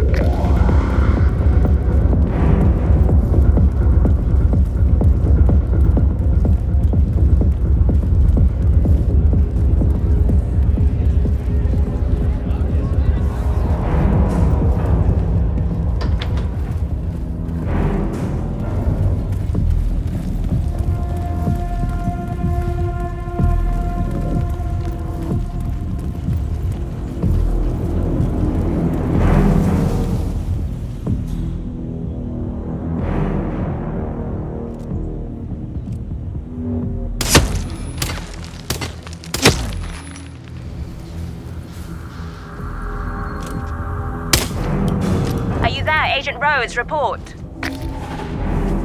Expertly done, 47. Expertly fucking done.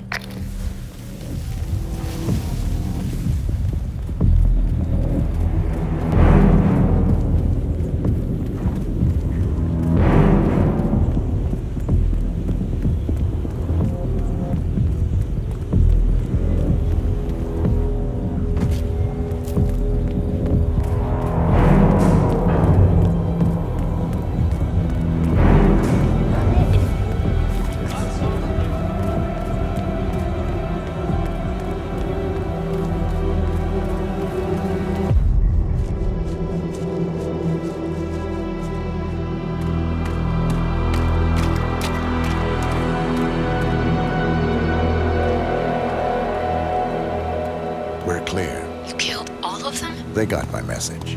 Where are you? Diner. Up the main road. On my way.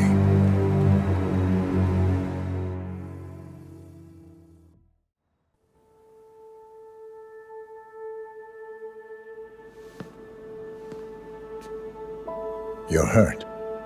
You should see the other guy. Never killed nobody before.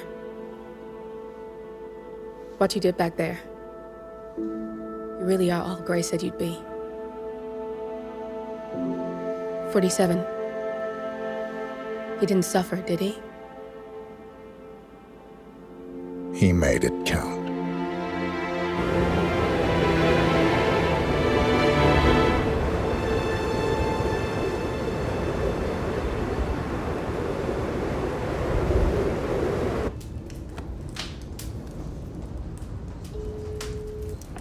Bruised but not broken. I'm glad. It's time we start afresh, you and me. Get to the point. You and your friends pulled off the impossible. You stormed the heavens, took down the Untouchables, And yet, here we are. Status quo. it just goes to show you can't fight power, Miss Burnwood. Power never dies, it only changes hands. The best you can do is claim it. I never cared about power. Power is a tool, Miss Burnwood. It's the thing that gets you to the thing. As the next constant, you can be the agent of change. Transform the system from the inside, or be transformed by it. No risk, no reward. I'll need to think about it. No, you won't. The real question is, what will you bring to the table?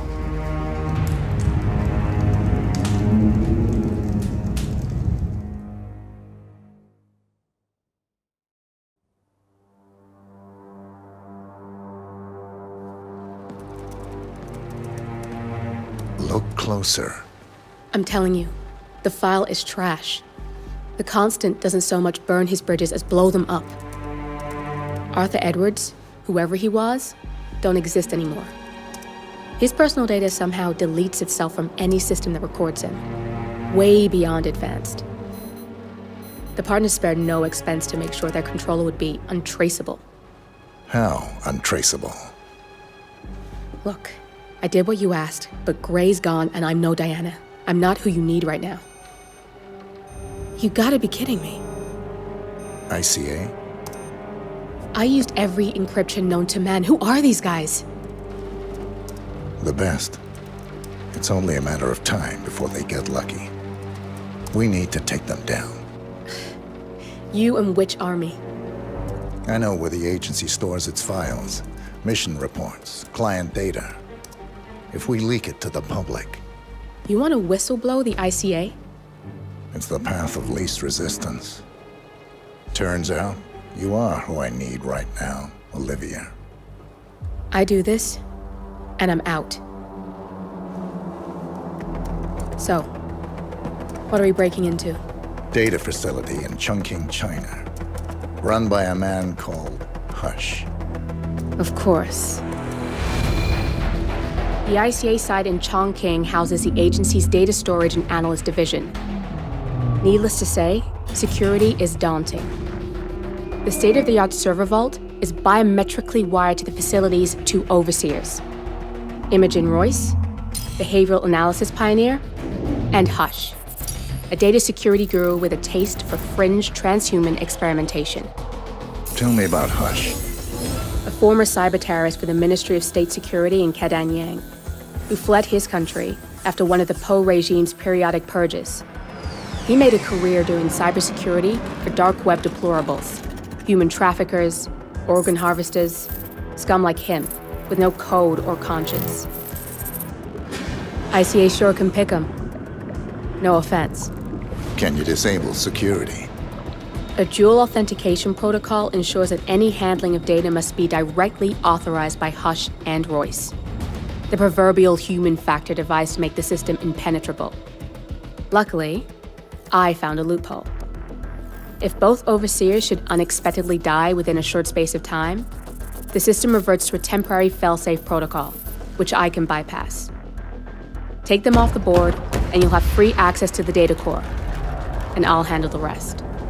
And you're sure it'll work? Look, I know Hush. If I'm wrong, we won't live long enough to regret it. All right. I will leave you to prepare. Chongqing, China. This city is Big Brother's wet dream with more than 2.5 million cameras covering 15 million people. Privacy is a four-letter word in this place. It's pretty ironic that a cloak and dagger organization like the ICA keeps its most valuable secrets here. You'll find Hush conducting his fringe experiments in an abandoned apartment building, while Imogen Royce, the archivist, runs the day-to-day business of the ICA data facility. I just hope you know what you're doing, 47.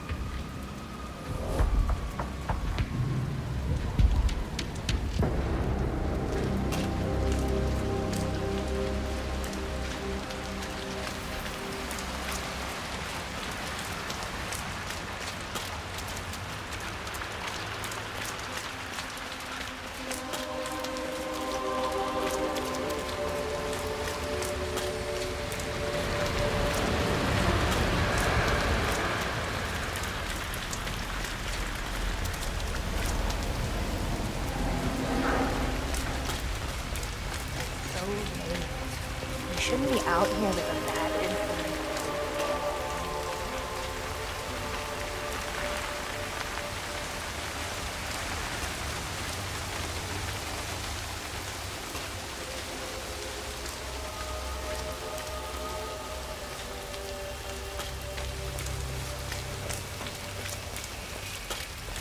Ah, my knee is so sore. Like that. I fell over.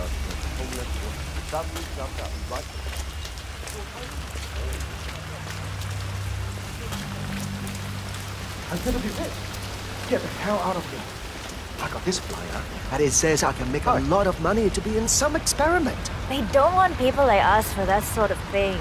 No, they only want people like us. The flyer says so.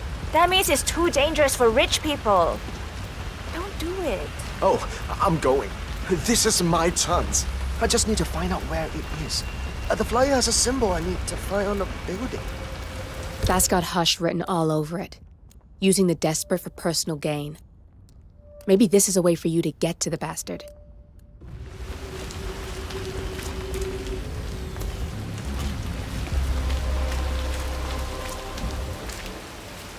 Weird. Could you go see what that was? Right.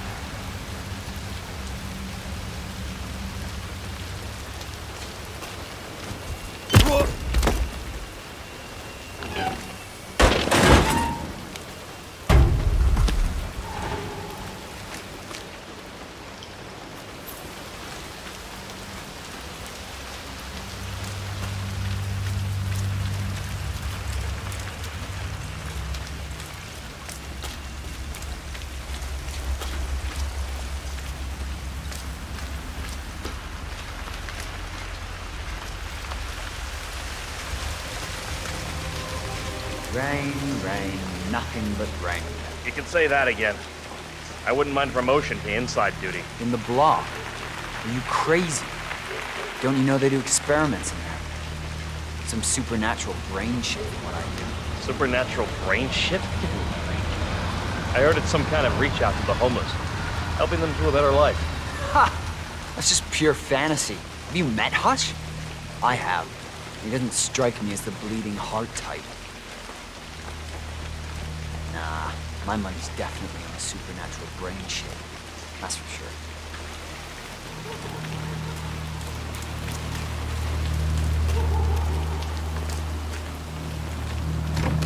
Hi there. Let's get you out of the rain, shall we? Hello there, sir. We just need I need to pat you down if you want to proceed. Yeah, let me take a look. Just like the movies, right?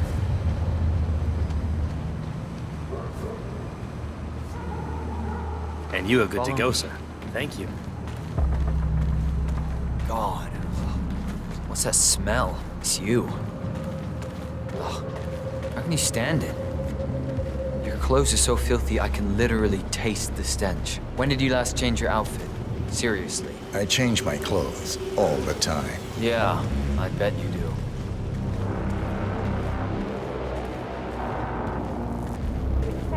It's in there. Go take a seat. They'll get you and the other guys to sign up. Full compensation to the above mentioned Hi there. is part of the agreement when signed. And you waive all future rights to seek further compensation? Yes, Who would you like to benefit from the proceedings if you yourself are incapacitated? Would you excuse me?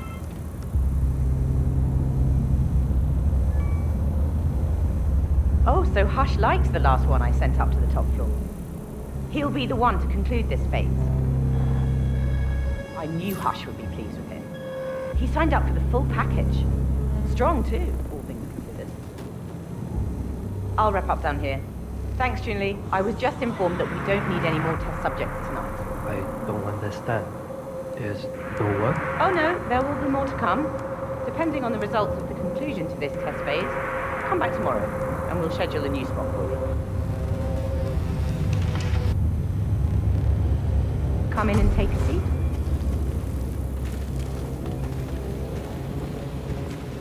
I'm sorry to inform you that we have all the test subjects we'll need for tonight. But you're welcome to fill in your information now and come back tomorrow. A guard is waiting outside the door. He'll escort you out of the building when you're done. Help yourself to an apple. For your trouble. I do need my vitamins.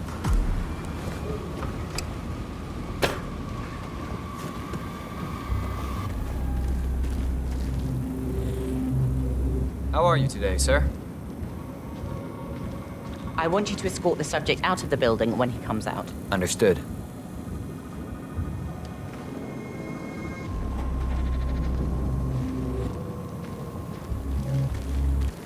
Okay, follow me.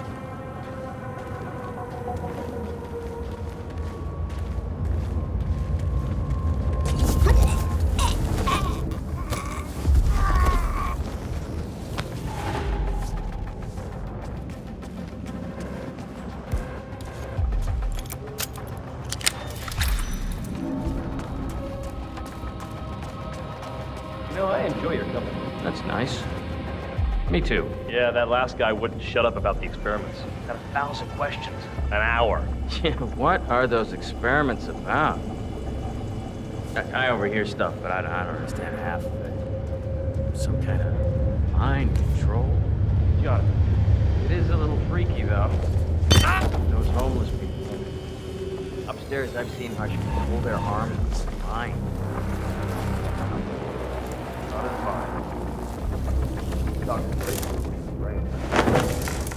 Weird. This condition, this project, and him being hooked up to the facility with that implant. Is that for real? It's for real. It's not that big of a deal. Where we're all going. Jesus. We might have a possible disturbance. I'm moving to investigate. We'll keep you posted.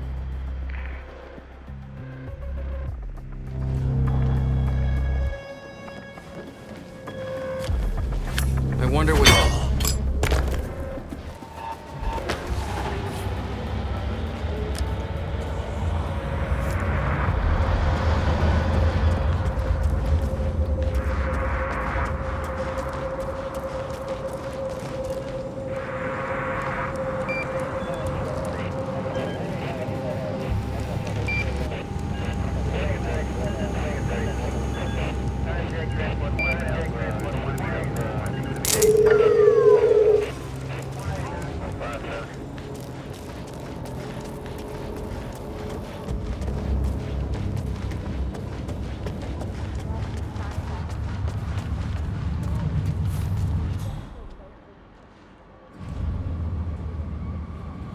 That's him.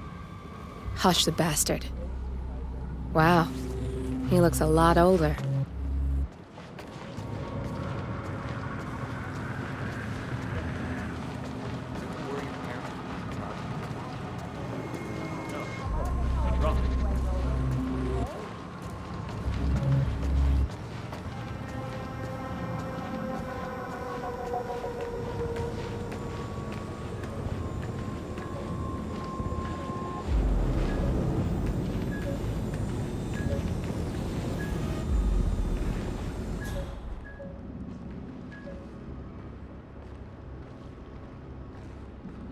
Oh, Royce.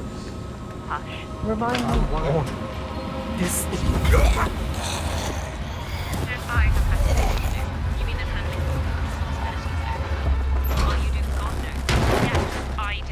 We've been over. Too much sensory. I'm ready to experiment. Oh, good. I'll let Hush and Sister Lei know.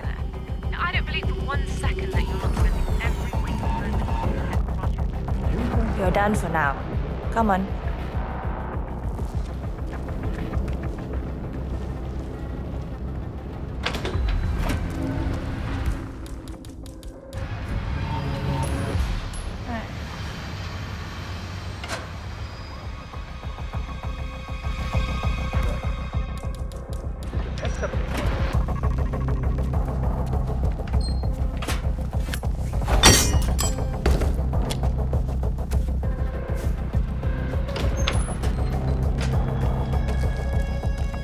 You're back.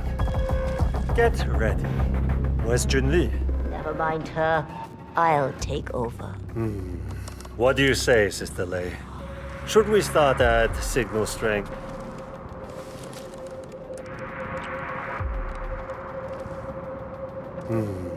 What do you say, Sister Lei? Should we start at signal strength 60%? He looks strong. Why not do 100? Yes, 100%. I feel strong. You just focus.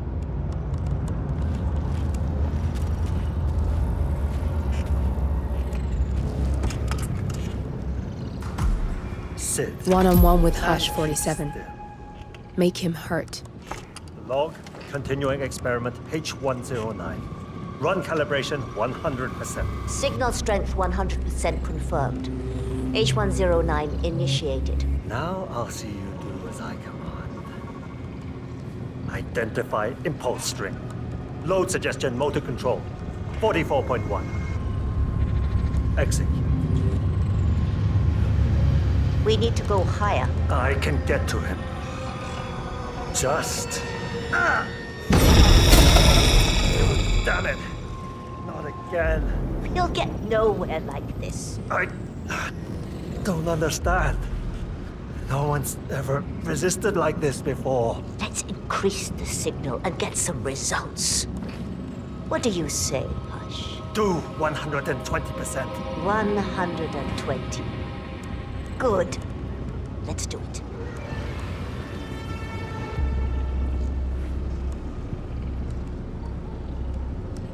Log, continuing experiment H109. Run calibration 120%. H109 continued.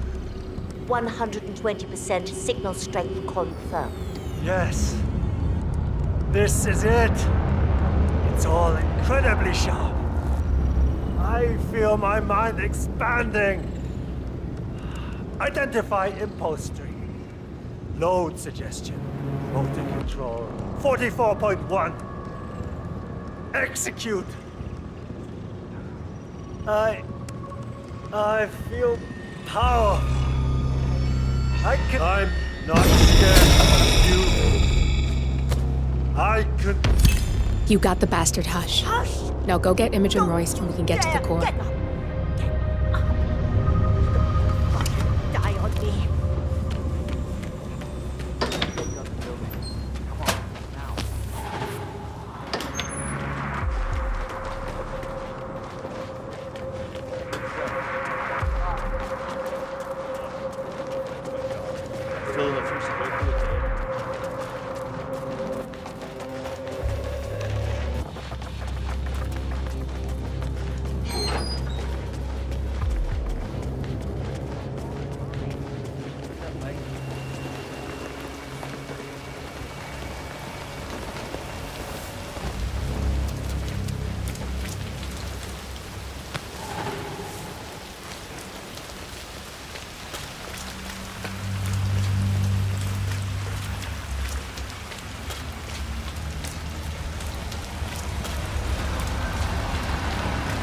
Hey, my friend.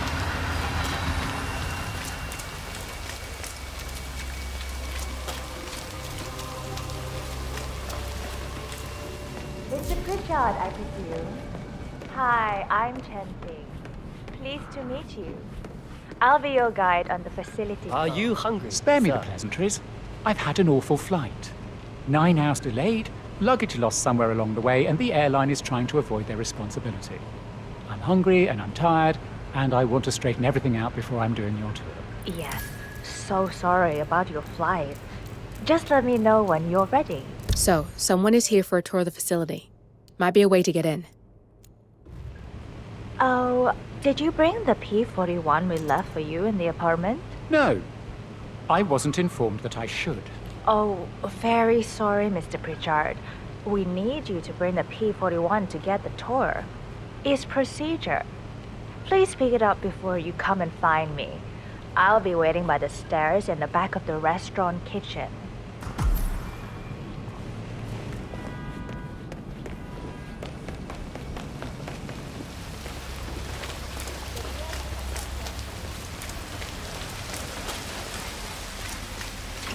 Anything interesting going on in that guy's room? No one's learning anything about him from that room.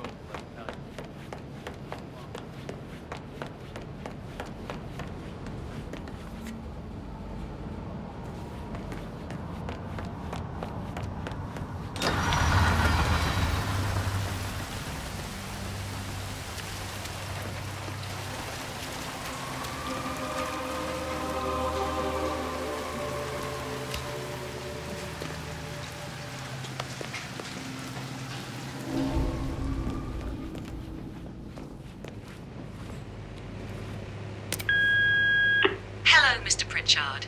I've just learned that your plane will be delayed beyond the lifetime of the entry code you received for the facility. For your convenience, we've set up the new code to be 0118 to match the one for the apartment. I hope you enjoy your stay. Hi, Chongqing here. Mr. Pritchard, I'm just calling to tell you to bring your P-41 for the facility tour. Thank you. Mr. Pritchard, I just read your report and share your concerns regarding facility leadership behavior. I fully back your decision to inspect, and I would appreciate updates on your initial findings as they come in. Good job. Oh, you got new menus. I had no idea. Do you still have the... Sorry. Right, yeah. Just a sparkling water is fine. So, do you... Got a chance to look. His room's so clean you could eat your dinner off of him. Yeah, so I like... Yes. Right, sorry, yeah.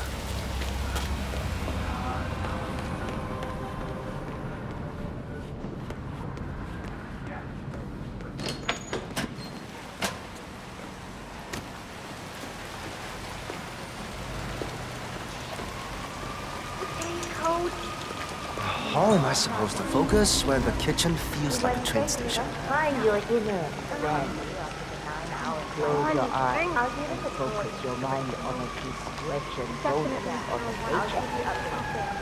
That's what I do. That is a calming bonus.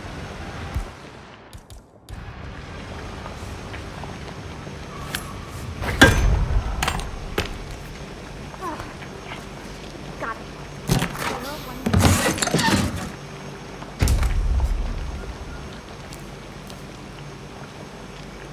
Same here. Mr. Pritchard is in the restaurant.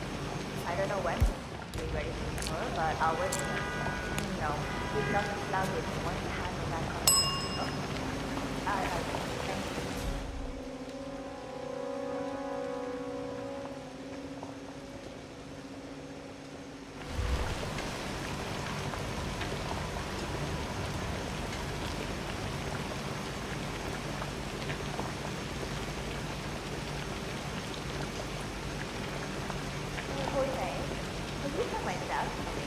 I can't remember if I recorded a file with it, and I don't want it to be laying there in the VIP. Yeah, well, I'm planning to go have one. Hey, you don't want me to mention the attitude of going?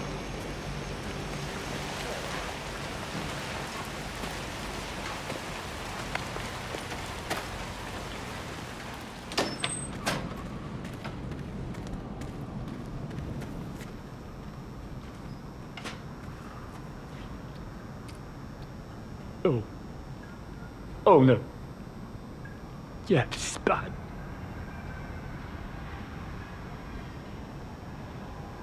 Huh? Come on! No need to hold it back!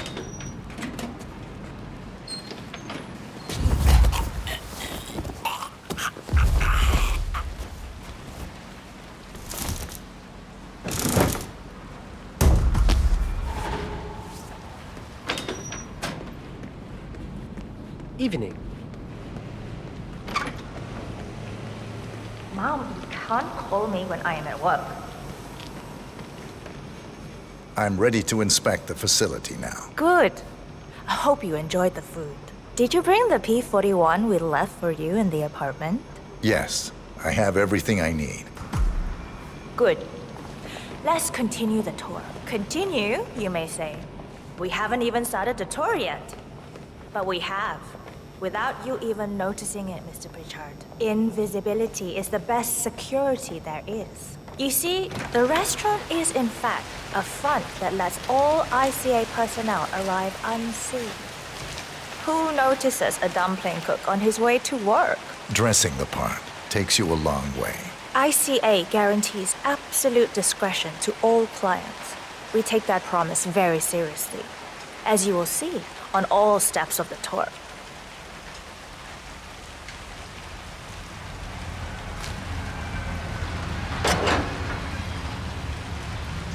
Come on, it's this way inside.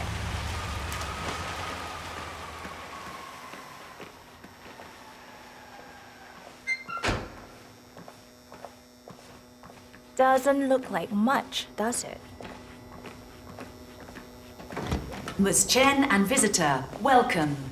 Please report to security desk for visitor sign-in. Will do. I love the facility AI. It's really looking out for us. And we're in. The inside is a self-contained modular build that can be disassembled and removed in less than 12 hours if we are compromised. No trace we will ever hear. I agree. Leaving no trace behind is the only sensible MO. The outside shell is a building marked for demolition. We've put a hold on it with city planning. A deliberate misplacement of the order. But have people in place to rectify that. At first shift, city construction will move in. Hey, it's me. Our policy around ICA personnel is that they are a resource, but also a risk. On top of contractual repercussions if breaches occur, we perform detailed vetting on everyone. The first, blunt vetting, is a frisk. We have, of course, never had any employees trying to bring unauthorized weapons inside the facility, but we do consider the step important. I'll need to start the setup of your visitor security clearance here, Mr. Pritchard. Could I please have your P-41?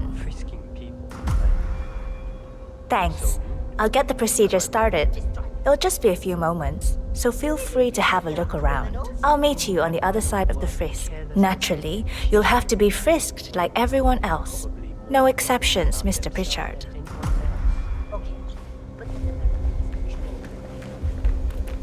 Hey there, big boy. Feels good, huh? Bet it does, pretty boy.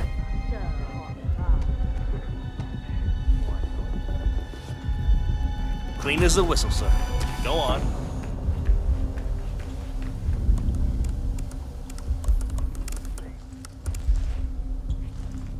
Here's the P-41. Please start the authentication process for top security clearance and engage the Zero protocol. VIP. I'll get right on it.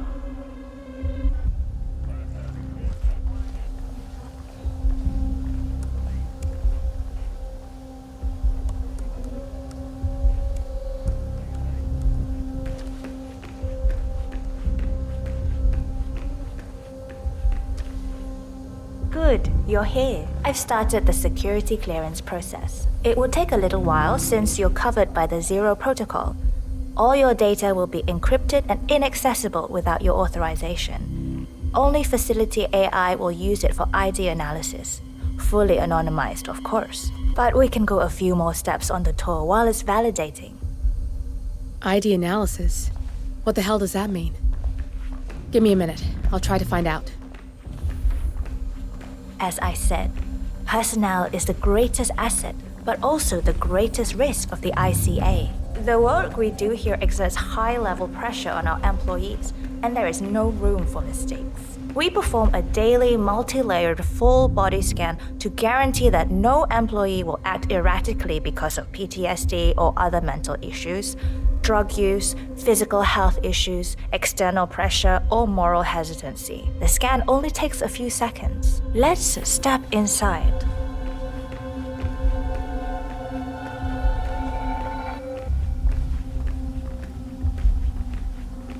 I'm sorry, but we can't proceed beyond this room until your security clearance is finalized. So why don't you have a little look around while we wait, Mr. Pritchard?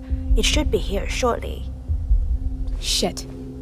We need to intercept that 47, or the facility AI will blow your cover. Get me into one of those computers and do it fast. You've got 60 seconds before all hell breaks loose. Good evening. You can use your camera to hack that panel. Security protocol overruled.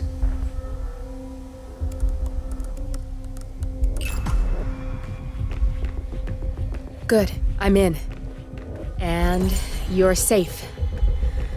That was a close one.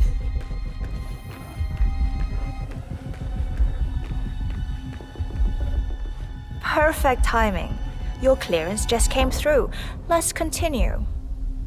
Come on, it's this way inside. I'm thinking about getting some of those glasses. As you see, we are very serious about security. What we protect is, after all, core to all ICA operations. We and we alone store all legal work, contracts, target profiles, employee files, contract documentation and validation, and so forth. Furthermore, we handle all current operations, effectuate logistics of personnel and equipment. Our analysts do the client vetting, target profiles, and of course offer real-time contract support to handlers and operatives. Storage and transmission of sensitive information like that takes constant vigilance to keep safe. We have a team of engineers solely dedicated to that task, and on— Oh, good. There she is. That's Imogen Royce. Quite the bitch, apparently. Hi, Imogen Royce. Nothing wrong with her look, I've been though. looking forward to meeting you. Edgy. Likewise.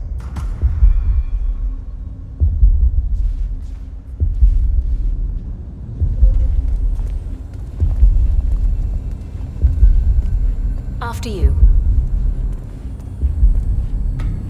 This is the blast and EMP-shielded call room, the nervous system of the ICA, where we store the past and facilitate the present. In general, only a handful of people can access this room.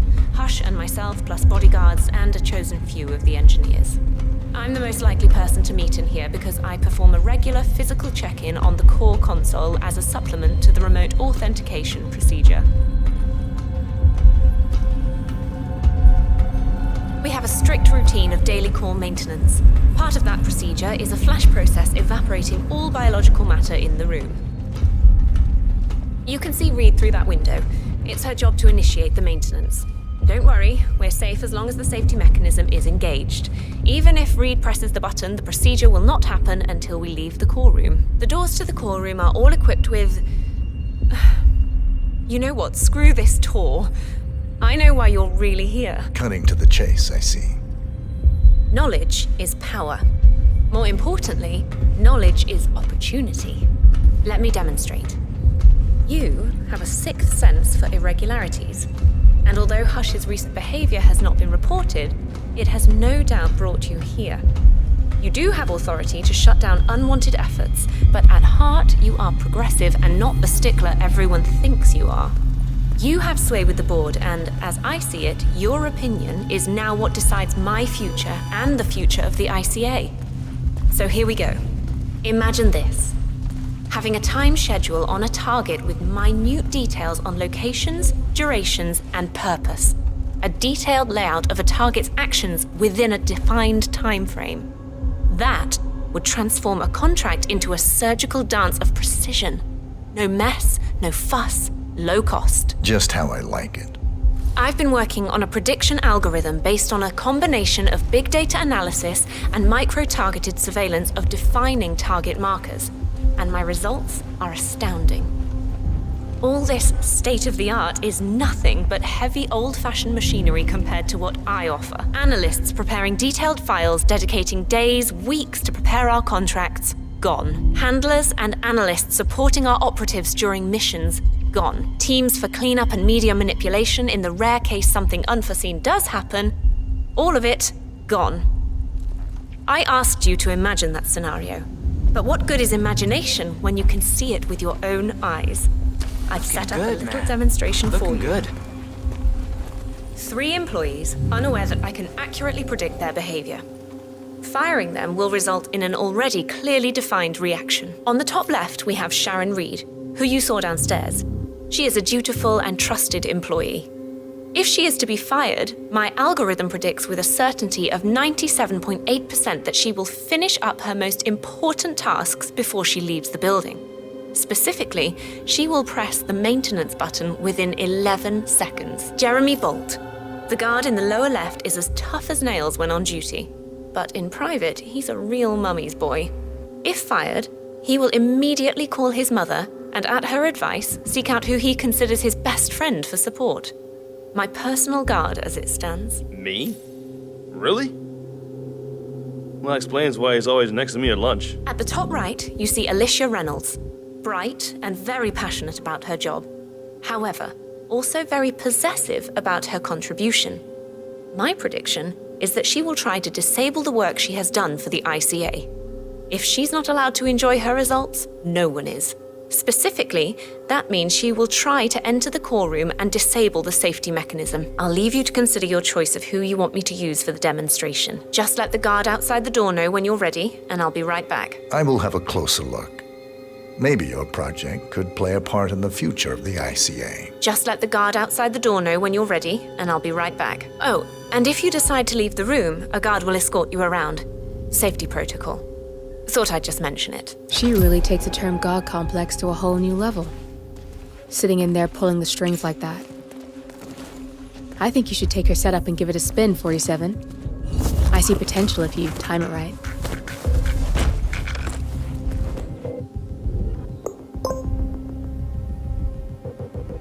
Alicia Reynolds. I regret to inform you that Code 41 is now effective for your employment status.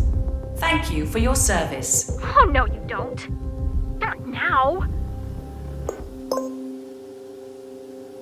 Jeremy Bolt. I regret to inform you that Code 41 is now effective for your employment status. Thank you for your service. What? That can't be right. Code 41 is confirmed effective for your employment status. Oh, God. This is not good. This is not good.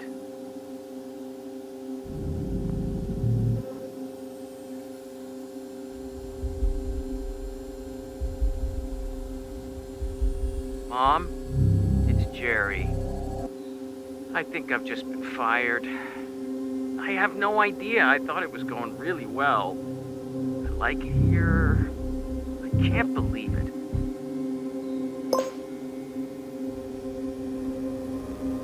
Sharon Reed.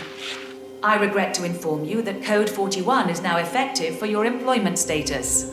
Thank you for your service.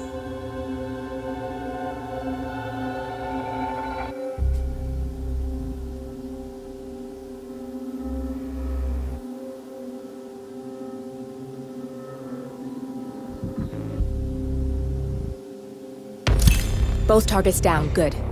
Just give me a second, and I'm in. You can now access the core, 47.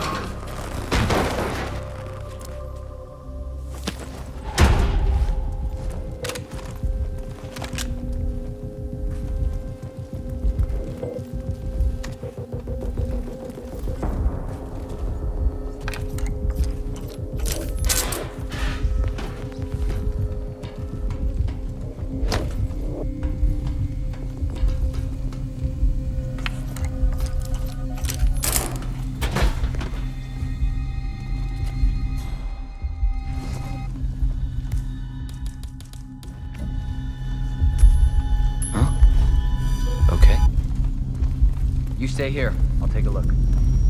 Hey, you! What's the problem here?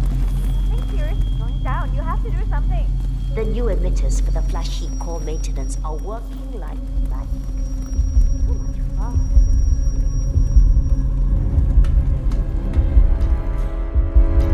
Come on, you read me. Over. Damn. You're not alone in there. You need to empty the room before I can seal the doors. Affirmative. Tagging, tagging.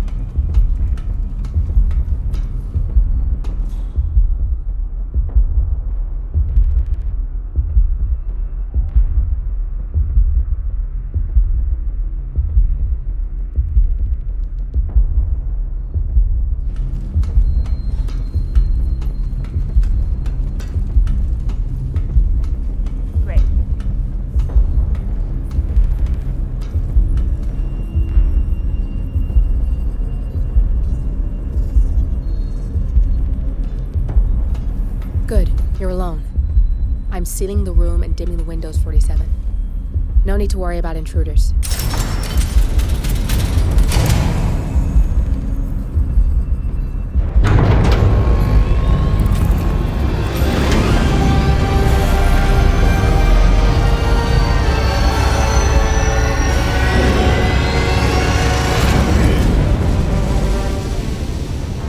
It's all here. Clients, operatives, every hit the ICA ever sanctioned. Enough to shut them down for good. But first you need to locate all files referencing Diana and yourself.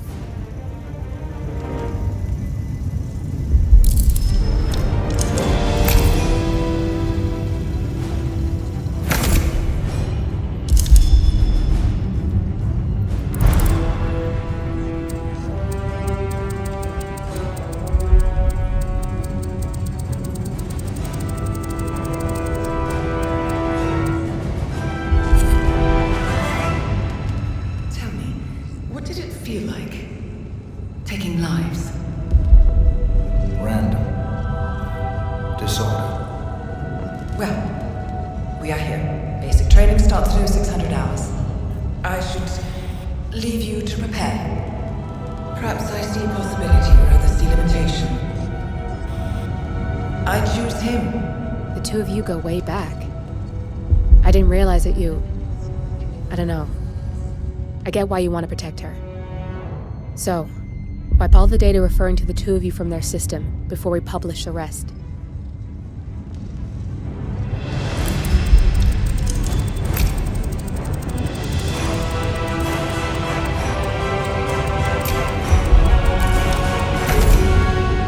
Okay, good.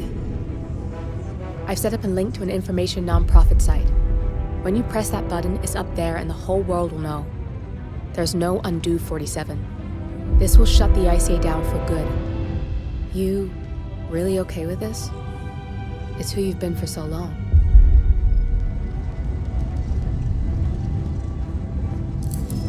Maybe it's time for a change. I'll just return things to normal. No need to alert them we were here prematurely. Detected. Shit! I missed that. We're blown, 47. I can hold the doors for a little while. Use the vents to get out. Go, now!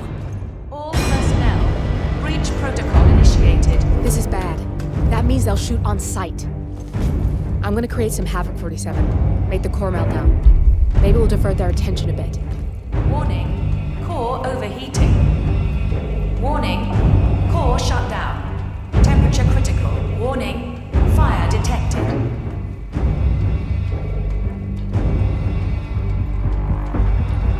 Anybody copy? No sign of any pup. Moving on. All personnel, breach protocol initiated.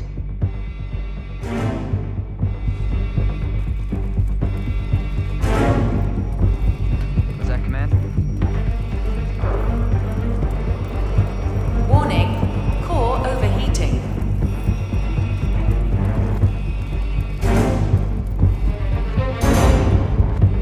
Was that command?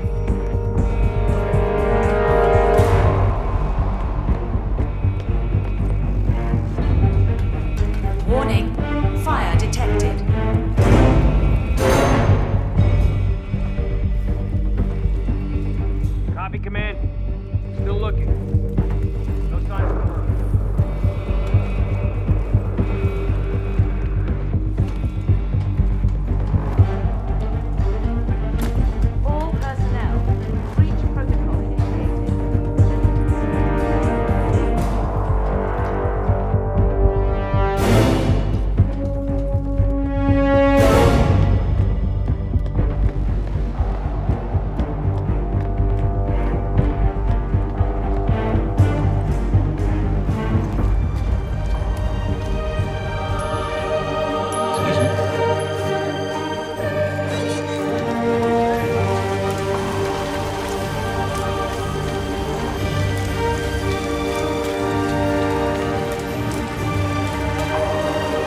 turn now to the data leak bombshell causing shockwaves across the world, the so-called ICA files. The disclosure of a... You win. So, what happens now? The ball's in your court, Miss Burnwood. I do have other candidates, you know. Most of whom have never tied me to a chair. You've seen the news. That was 47 acting on his own. He is untethered, he is unstoppable, and he cannot be bargained with. He will find you, Mr. Edwards, and I'm the only chance you've got. I'm listening. 47 has one weakness. Me.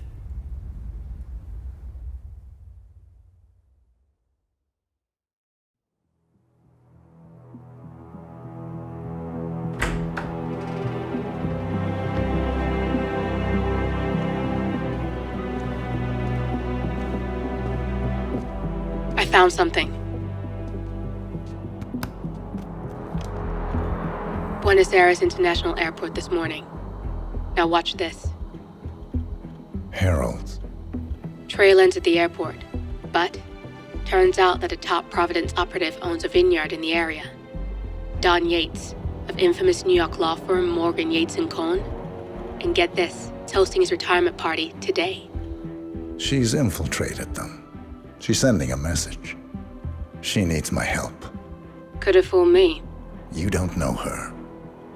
Anyway, if you're going after her, you'll need to deal with the Herald. Her name's Tamara Vidal, former CIA asset and political firebrand. She's a master of surveillance and the Constant's most trusted aide. She'll have eyes everywhere. You won't get far as long as she's in the game. Why are you telling me this? I thought you were out. Yeah. Old habits, I guess. Anyway, I need to go. See you around, 47. No, you won't.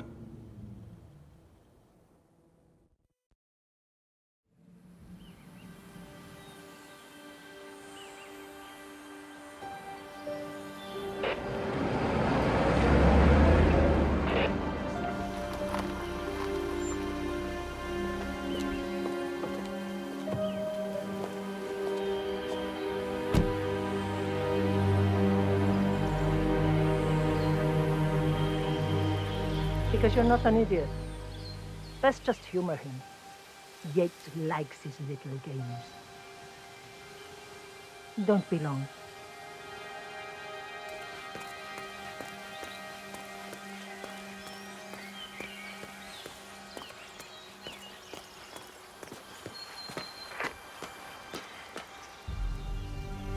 You got my message. You'd never get caught on camera. Not unless you want it to be seen. So what's the play? You're not the only one who's been busy, 47. I'm this close to becoming the next Constant. I'll be able to dismantle Providence from the inside. Only one man stands in my way.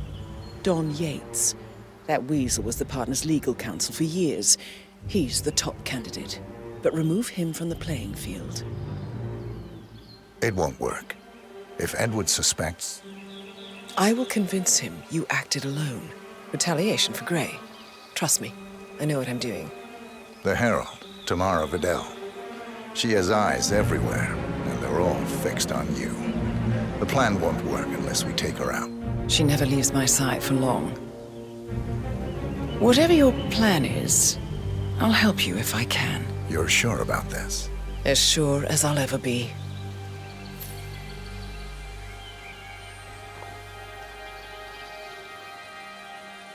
Here, I got you an invitation, just like old times. Come find me when it's done. Good luck, 47.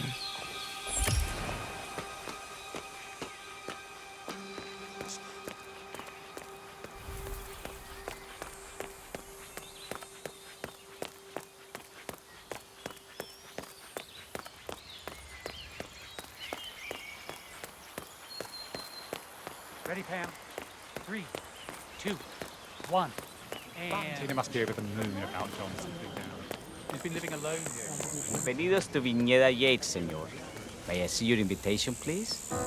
Gracias, señor. Enjoy the party.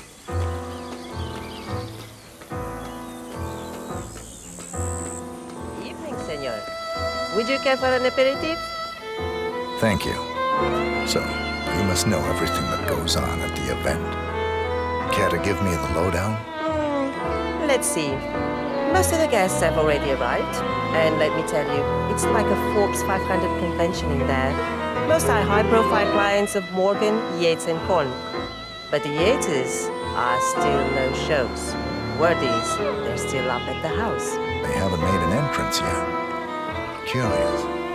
Any idea why? Well, I probably shouldn't be saying this, but word is that Yates was in a great mood this morning, but that all changed when the letter arrived. The letter? Yeah, an honest-to-God letter delivered by courier. I mean, who writes letters anymore? Anyway, it must have been bad news, because Senor Yates heard the plant off the balcony. Big heavy one, too. It almost hit Isabel, one of the maids who had to go lie down. Oh. Anything else? The party is not the only thing happening at the estate. The winery is open for guests, too. You should check it out if you're interested in winemaking. It's harvest season, after all. I might just do that. Thank you for your time, miss. Right. Pleasant evening, senor.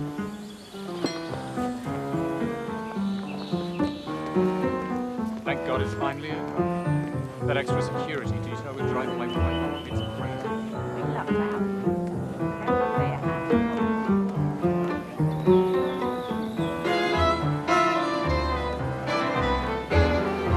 It's the damnedest thing. Tamara Vidal. I'm here for the tour, it seems. Ah, yes. Miss Vidal. My apologies. I didn't recognize you. Let me sign you in. PTSD, huh? Luther? Burnwood's flying solo. I want all eyes on. Let's see what she does. And Luther, redeploy the birds and key in on the party area. We're spread too thin. Too many blind spots. Anyone as much as sneeze in the wrong direction, I want to know about it. There, all done. And I see your tour guide is none other than Gabriel Vargas, the state's chief winemaker. Well, this is a rare privilege. You and Don Yates must be very close. Yes, about 400 meters, I should say. Pardon me? Never mind. I'll just wait here for my companion. Carry on.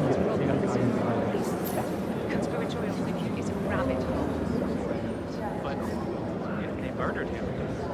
Duval was a rat. He had no choice. Ah, Miss Burnwood? Mr. Yates said you'd be dropping by. Are you ready for the grand tour? Who else will be attending? Let me check. Just yourself, Miss Vidal, and a Mr. Corvo Black, an employee of Mr. Yates from the New York office. He hasn't checked in with us yet. Would you like us to call him for you? That won't be necessary. We'll go at our own pace. No problem. I will tell Mr. Vargas, the chief winemaker, to expect your arrival. You are in for a treat. What do you make of this? Well, Yates wants us out of the way. There's a reason we're the only heralds going on this tour of his. He's buying time. Question is, for what? I wouldn't be surprised if he considers me a threat. But is he bold enough to defy Edwards? He'd be a damn fool. But they don't call him cojones for nothing. Hello there. I need to inform Edwards. Let him know something screwy is going on. Don't. I know how to deal with the likes of Don Yates. The one we need to worry about is Corvo Black. Yates Fixer. You know him? ICA regular. I always suspected he was a middleman for Morgan, Yates and Cohn. I never took his contracts. Nasty piece of work. Below my standards. But plenty of my colleagues were less picky. Well, they certainly got theirs. I wonder how your agent will feel if he saw you now. He wouldn't. 47 is a weapon, and weapons don't judge. They go where they're pointed. Oh, that's cold. I like you more already.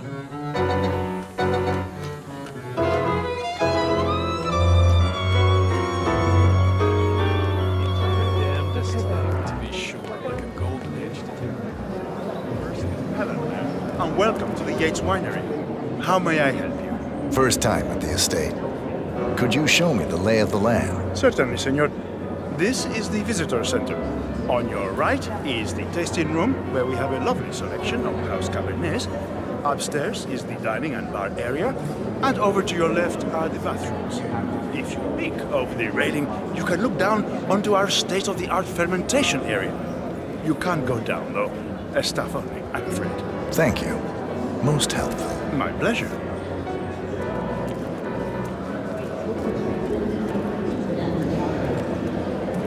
Corvo, got a message from the boss. Duty calls. Let me guess, the Burnwood woman. That's right. Yates has arranged for the chief winemaker to take Burnwood and Tamara Vidal on a grand tour of the estate. Wants you to tag along. Not for my sparkling personality. This Burnwood woman sure has his panties in a twist. Wonder what the deal is. Yates' business is his business. Just get yourself ready and sign into the visitor center. Oh, have a drink on my behalf. I don't drink. Makes me sentimental. A private tour of the estate. Diana, Vidal, and this fixer, Corvo Black. Black is a threat, but also an opportunity. Yates's own machinations are inconsequential. Joining the tour will give access to Vidal, away from the crowd.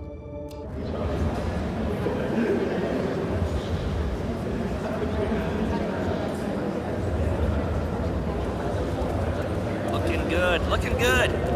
Mr. Yates. Yeah, I got your message. You mind telling me what I'm... Nothing quite spoils Okay. a party like your guests inexplicably dropping Yeah, I dead. could do an accident. Where were they again? In fact, a couple of spots come to mind. On the tour or after. On standby. So you're not sure yet? Does that mean there's a plan A? One where I don't stand a 50-50 chance of getting caught? I mean, you do realise the risk here, boss. Broad daylight, workers around. Who exactly is this guy? It's a nice And gesture. how's she pissing on your parade? Hubristic, wouldn't you say? He's not even been appointed yet. Yeah, all right. But if I'm going to be one of these heralds of yours, you need to start letting me in on a few things. I'm more of a beer man myself. So who's this fool If Yates guy? wants to bring the heralds closer together and play the modern boss, Thank you. I don't actually mind. Edwards always was a bit No of a- problem. I just never framed an urban legend before. Very post-truth. Yeah, I like it. Not even Thomas Croft or Eugene Cobb had a direct line of contact.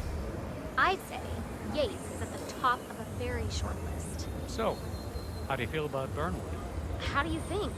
She and her friends killed Yamazaki, Cassidy, probably Bronson. How is she fit to be a herald?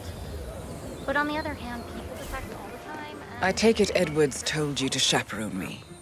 Any idea why? You know why. Trust is earned. Until Edwards is satisfied you're not sailing under a false flag, I will be his eyes and ears. I meant why you? I suppose I'm more perceptive than most. You're also very loyal. My guess is Edward's decision to make me a herald is not too popular with the other heralds. We were at war about 5 minutes ago. Some people are funny like that. But not you. I admire the craft, the audacity. Everyone said Providence was untouchable and along you came. The way I see it, you did us a service. That's cold. I like you more already. Touché.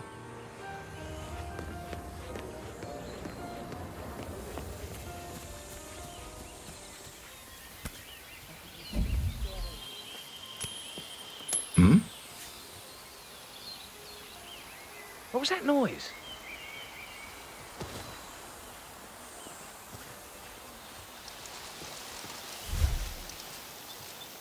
Good job.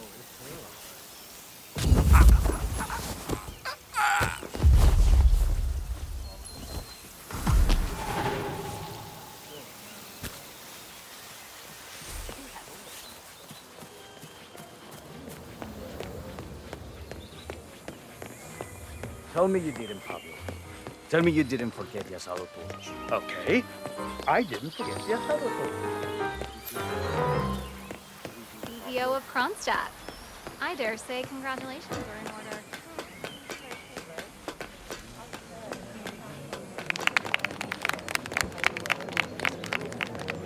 Huh. Hello there, and welcome to the Yates Winery. How may I help you? Corvo Black. I'm on the tour.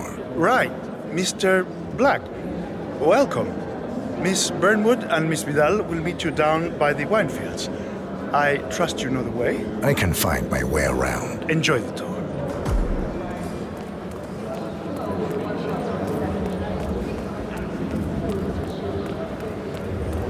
No, they were discreet about it. I thought it lived.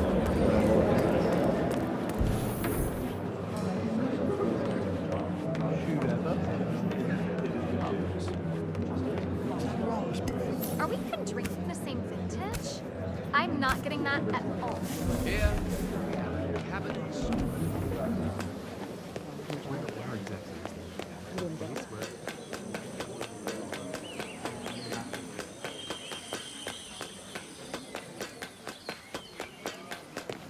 I was in a period. For 4 decades I stayed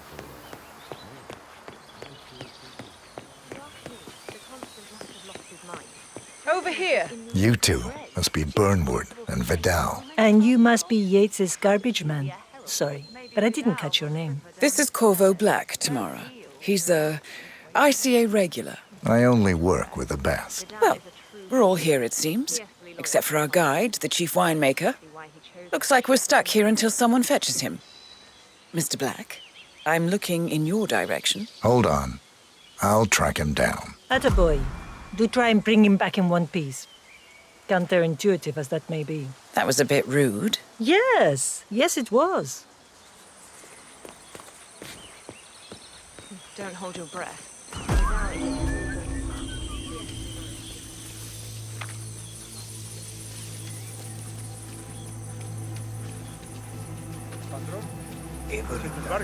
What? What is it now? What? You have some guests waiting. Senor Yates wanted you to give them the grand tour. Remember? As if I don't have more important things to do than babysit Yates' socialite friends.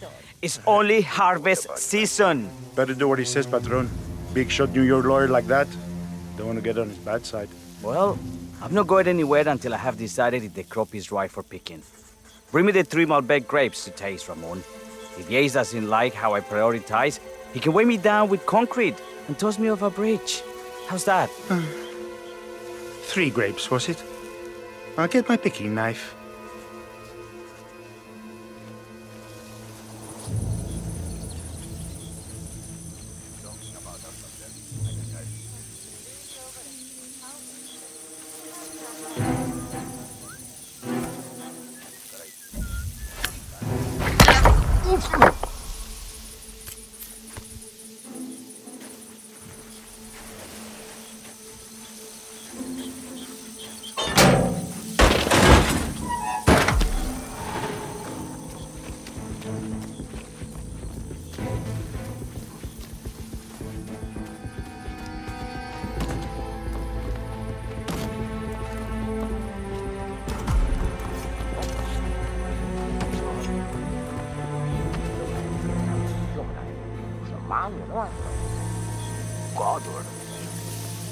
Ay, este hombre sí no tiene la menor idea de lo que está hablando. Para hacer la bandeja,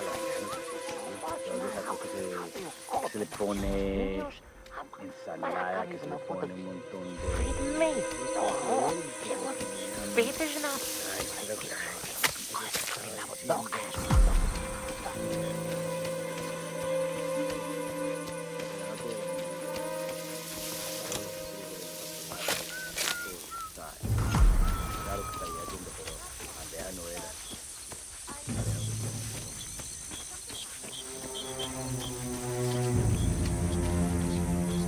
Mr. Vargas, I have the 3 grapes you requested. Yes, good. Bring him here. Now, let's see. A lovely inky black color. Good size, large and firm. Seeds brown. Excellent. And finally, taste. Sweet, flavorful, robust tannins. Some floral notes. Marvelous. Why, I say these grapes are ripe for harvest. Inform the workers, will you, Ramon? I have a tour to conduct. Will do.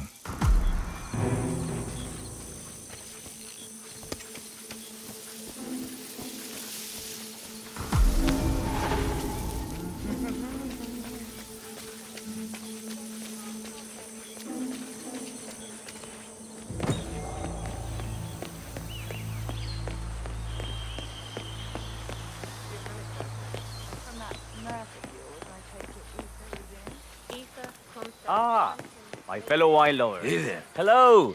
Welcome Yeah, to hey. Viñeda Yates. I do apologize for the delay, but the Malbec grape is a demanding mistress. So, I am Gabriel Vargas, Chief Winemaker, and I will be your tour guide. Any questions before we start? Yes, but you're not going to like them. We're good. Lead the way, Senor Vargas. Wonderful. Follow me. These are busy times. In fact, we're just about to harvest this year's crop. Great expectations. What's up, yo? So, how do you like Argentina? Like everywhere else. Full of Americans. First stop on the tour is the production floor, where our prize-winning Malbec grapes are processed. We insist on steaming every grape by hand, which means that during harvest season, the grapes do tend to pile up. Luckily, we have plenty of storage space. Our equipment is state-of-the-art, including an industrial-sized freezer unit, and last but not least, our trusty grape crusher. Interesting. Wouldn't you say, Mr. Black? Follow me, please.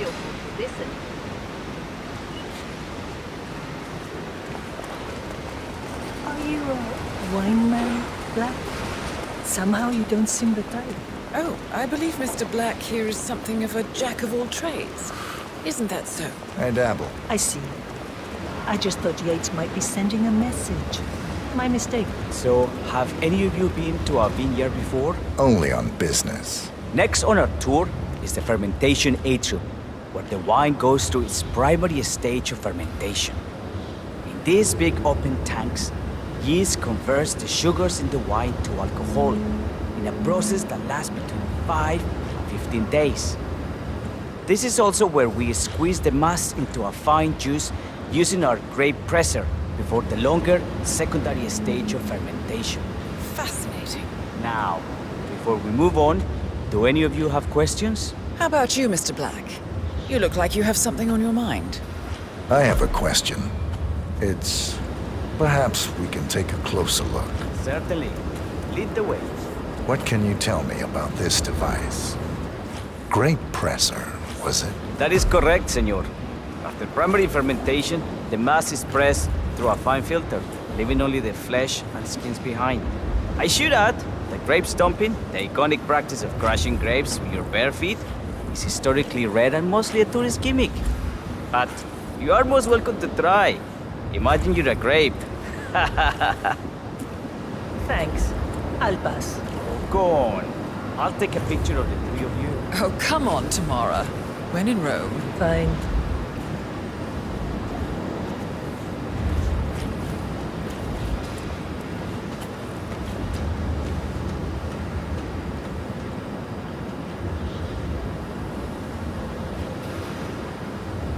Say queso.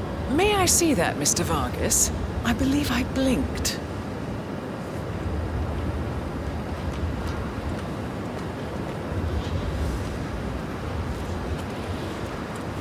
So, this is what the little guy feels like. No, all good. Looks like one for the mantle. Anything else you wish to know? There's really no trouble. I got all I need. Are you enjoying yourself, Mr. Black? Oh, it's all very inspiring. Winemaking is a grand pursuit. Sure. Everyone talks about craft beer these days. You can make a decent IPA in your pantry. It is pedestrian.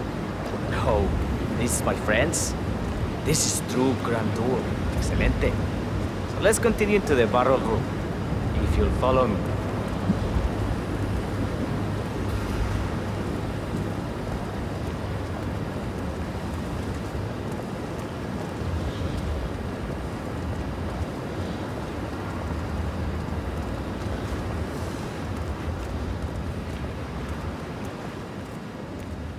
And so we arrive to our final stop, the barrel room.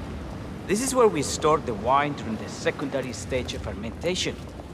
The area behind the glass is where we keep our most precious bottles, including a 1945 Grand Paladin, the most expensive wine in existence.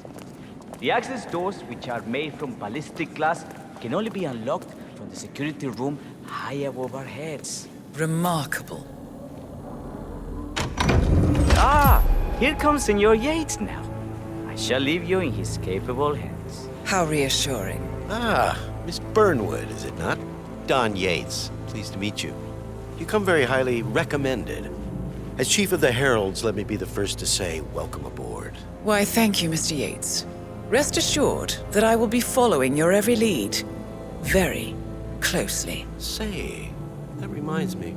We're about to have a little Herald get-together up at the house. Just a modest toast to celebrate my forthcoming inauguration as Constant.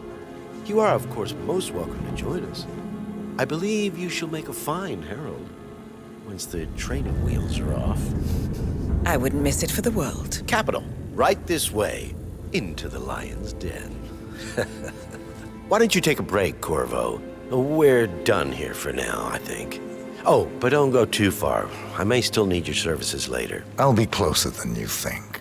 Oh, almost forgot. Cortazar, please nip down to the wine cellar and tell Mr. Flowers, the sommelier, to prep the 1945 Grand Paladin and bring it up to the house for our special occasion. Got it, Chief.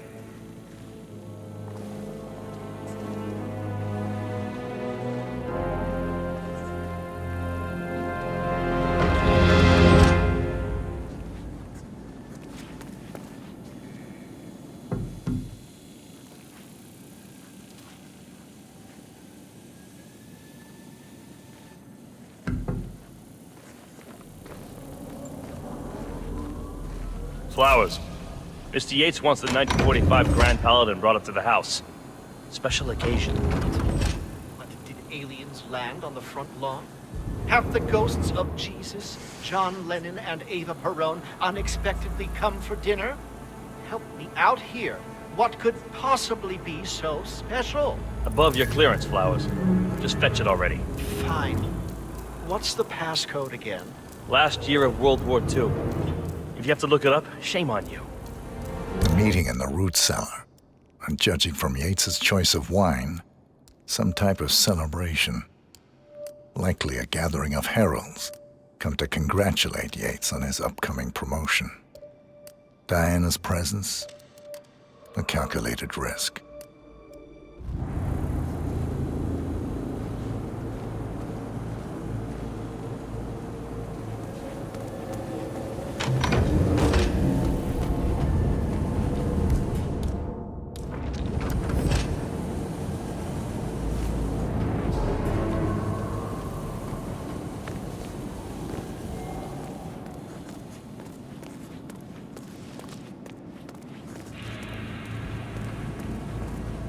Looking good today, sir. Now, the temperature in the barrel room is all controlled by the ventilation system. State-of-the-art equipment. Highly sensitive. Sweet. How do you operate?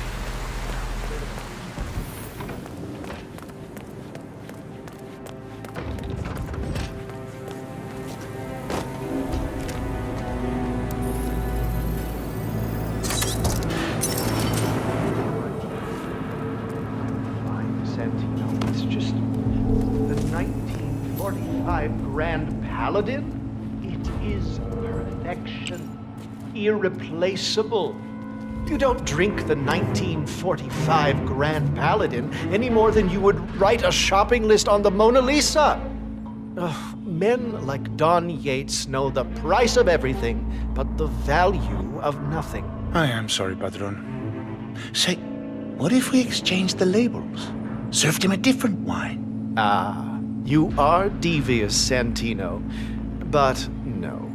If Mr. Yates wishes to destroy something beautiful, I will not stand in his way. That is between him and his creator. How did he even get his hands on a bottle? I hear the last of the 45s was sold to Sheikh Omar Al-Ghazali for $600,000. Most expensive bottle ever sold. Yes. A curious story. See, that bottle you refer to came from a case of 12, which were recovered from a sunken Carlisle shipping container that went down in the South China Sea during the final days of World War II. Of those 12, only 5 were raised intact. Al-Ghazali bought one under great media coverage, while the others simply disappeared. quietly obtained by some clandestine private collector. Until one of the bottles was donated to Mr. Yates by Byron Washington, CEO of the Pax Mundus Foundation, as a reward for winning a court case. Now, Byron's twin daughters were treasure hunters, so that explains how he managed to get first pick. But you see, I was here when the bottle arrived, and the crate it arrived in bore a curious logo. Something called the Ark Society. Intriguing. Do you know what it means? Well, not a clue. And now, we will never know. Oh, you don't get attached, Santino. For all fine things in life are transient.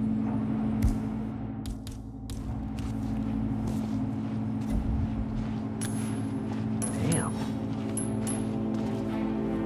Oh, come on. Can you just go see what it was? Yep, understood.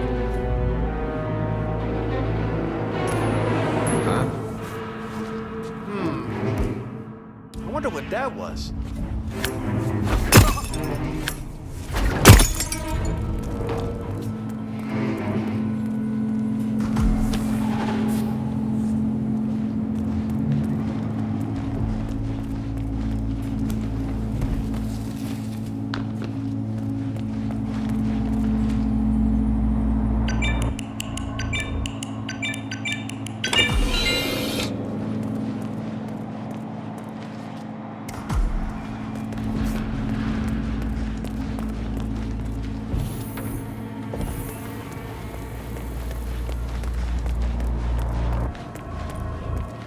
Sir, I present to you the 1945 Grand Paladin. Huh. Somehow I thought it'd be bigger. Come on, Flowers. Guests are waiting.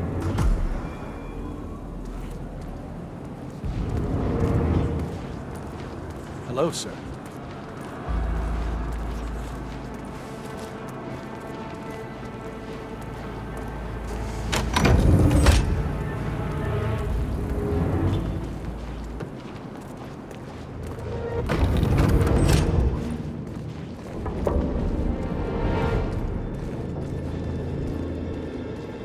Go on, get yourself patted down. We're still on alert from all those big shot CEOs getting offed. I'm gonna need to frisk you if you want to come through here. Hey, stop twitching. You're not making my life easy here.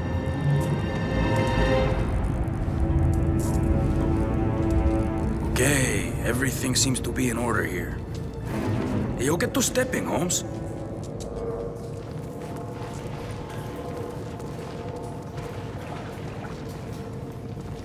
So here's the deal, Flowers. The boss is having a powwow with some employees, and discretion is the name of the game. I'm sure you figured that out already, you being a scholar and all. Don't discuss, disclose, or hell, even contemplate what goes down. Just set your mind to wool-gathering mode. You think you can do that for me, Flowers? Worry not, Mr. Cortazar. I'm the very soul of discretion. Good man.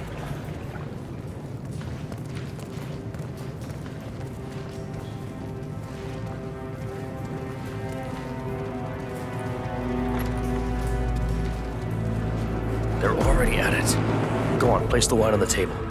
I'll pour it. Decant. Pardon me, Your Majesty. I've always considered the heralds the unspoken heroes of Providence. Ah, ladies and gentlemen, Mr. Flowers, our resident sommelier. I believe he has brought us something quite special. Perhaps you will educate us, Mr. Flowers. This is the 1945 Grand Paladin, one of only 5 bottles in existence. The vintage is legendary, the proverbial unicorn wine.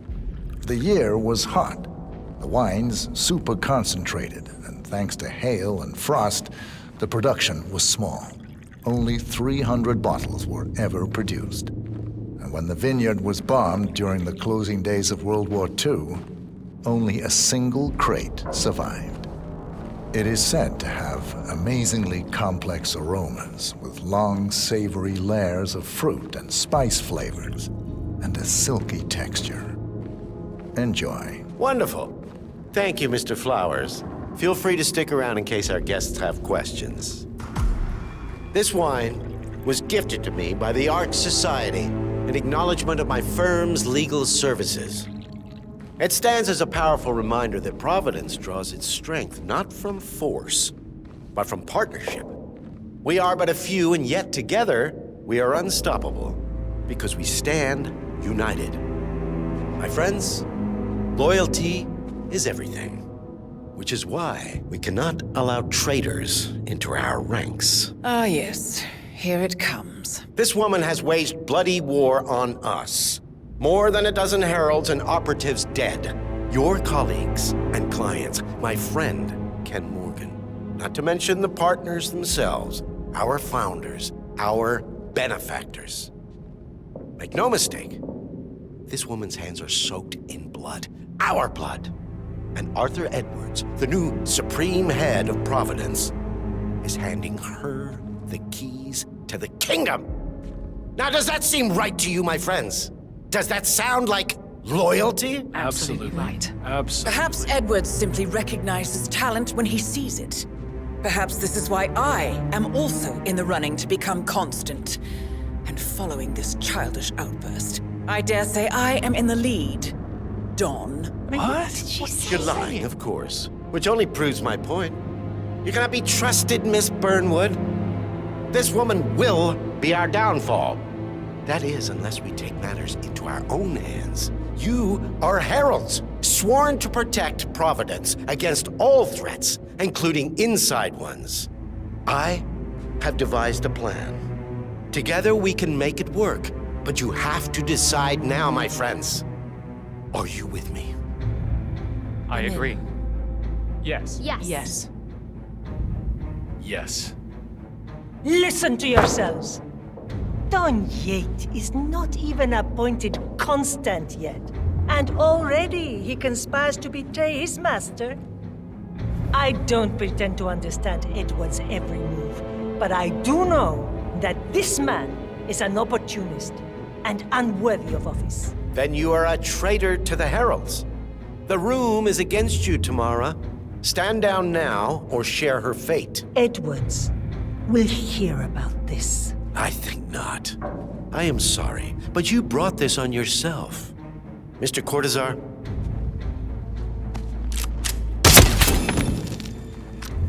Escort Miss Burnwood to my office. I'll join you shortly. Right. Move it. Let's go. I'm warning you, Yates. This will not go your way.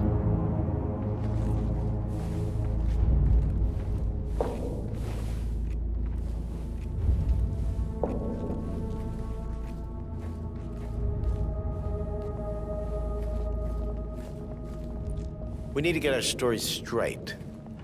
Diana Burnwood died today by the hand of her rogue Agent 47. Tamara Vidal, who saw through the assassin's disguise, was, alas, killed as well. This is what you will all attest to. I agree. Yes. I'm in. Yes. Yes. Yes. A toast, then, in her honor. Savor the taste because you never will again. And let me remind you, we are in this together. One goes down, we all go down. Here's to loyalty. To loyalty. Loyalty.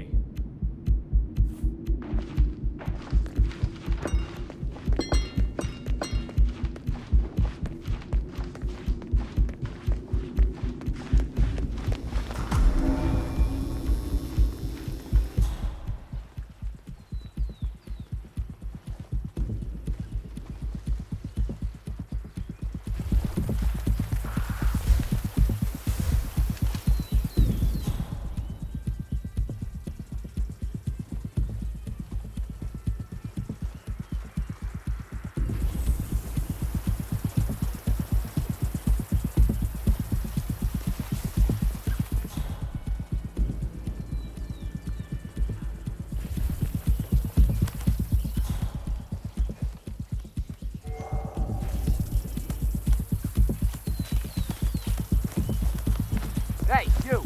Stop that!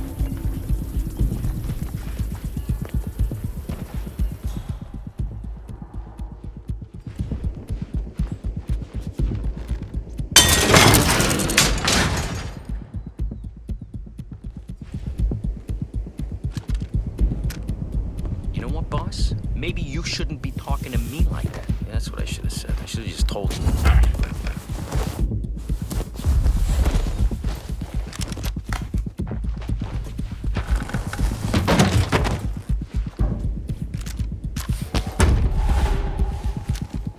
Took you long enough. Quick! Clear the floor and get yourself a guard outfit. Yates won't be long.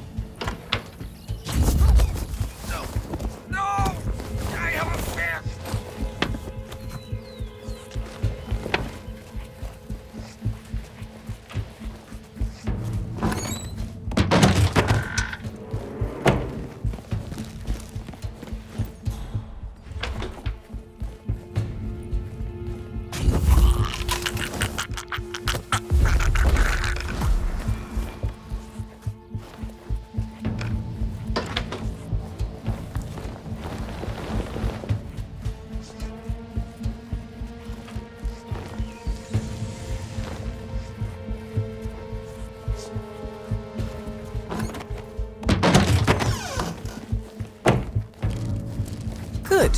I was beginning to worry. Were you? No. Listen up, 47. Yates will be here shortly. He'll have his thug Cortazar do his dirty work, but he won't pass up on the chance for a good gloat and a monologue. So, private space? Kill room decor? Exactly.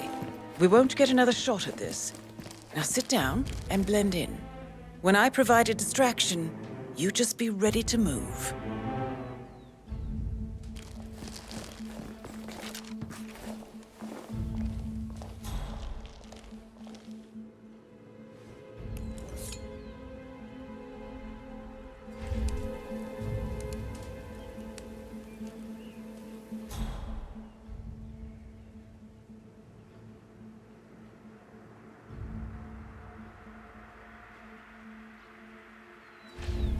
Corvo, pick up your damn phone. Plan B is a go. I repeat, Plan B is a go. Start prepping a crime scene. Like we discussed. Remote, staged accident. Oh, and Corvo, make it for 2. Just improvise.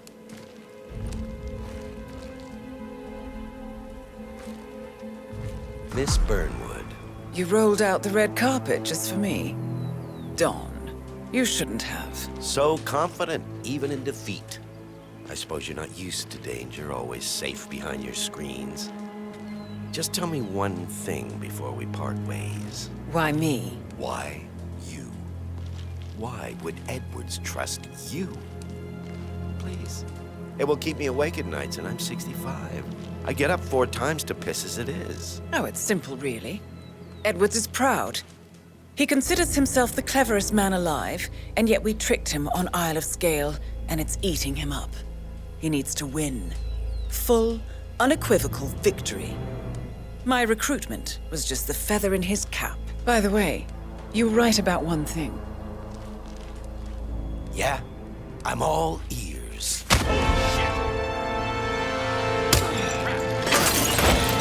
Turns out this woman... If it's any consolation, Dawn, what are your you doing, instinct you was asshole? dead on. Don't just stand there! Will be constant. Shoot her! And I will make it my mission to tear down Providence brick by brick. Finish it. Such a good boy.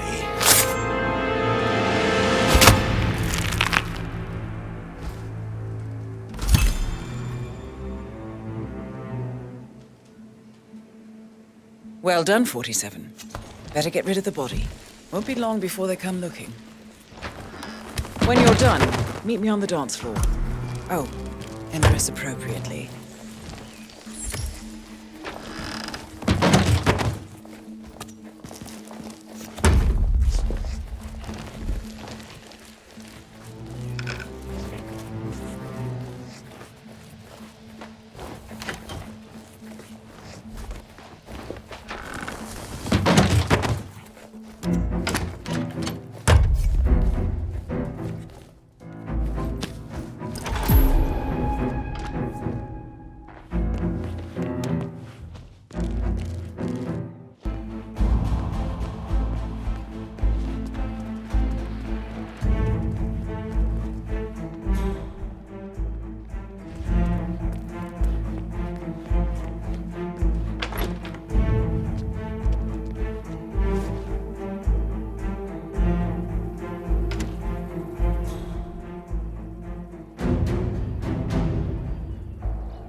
I was third in the line of succession.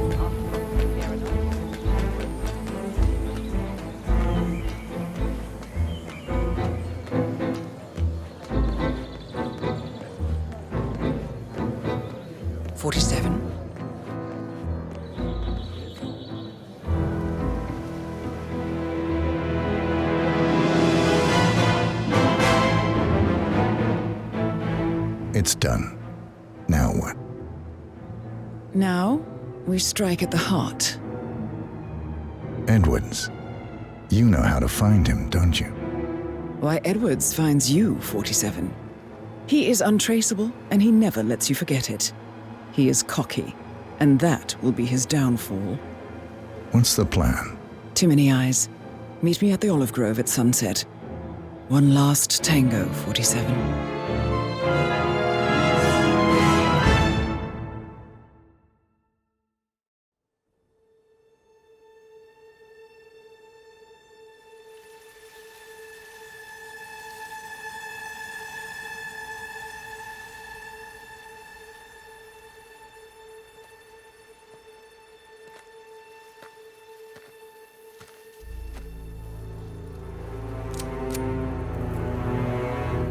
How did you know?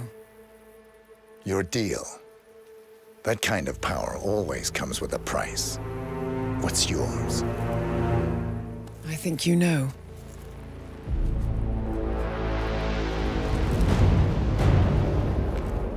I am sorry. This is a necessary evil. What have you done? Ether brand neurotoxin transfers by touch. See, Edwards learns by his mistakes, 47. And as you've clearly demonstrated, brute force is futile. It had to be me. It was the only way. To get this close. My family. I know what you did. After all these years, I finally know. I am sorry. You didn't have a choice. I did. Providence used you, but I'm no better. All I saw was a blank slate, a weapon to wield. I told myself it was what you needed, but people aren't meant to be controlled. This is a kindness. Goodbye, Agent.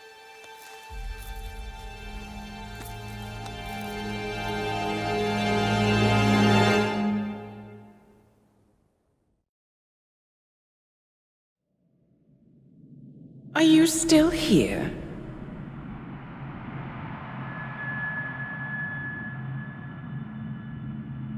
Still clinging on to your self-image? Agent 47, the apex predator.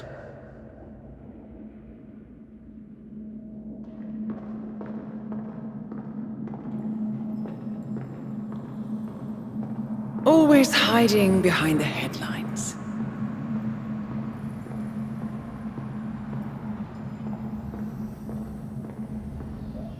Was perfection its own justification?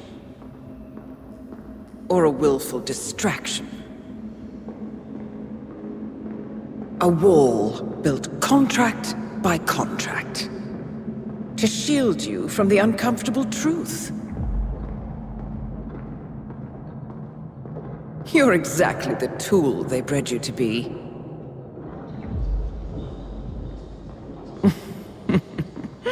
Quite a piece of work you are. How could you possibly function on your own?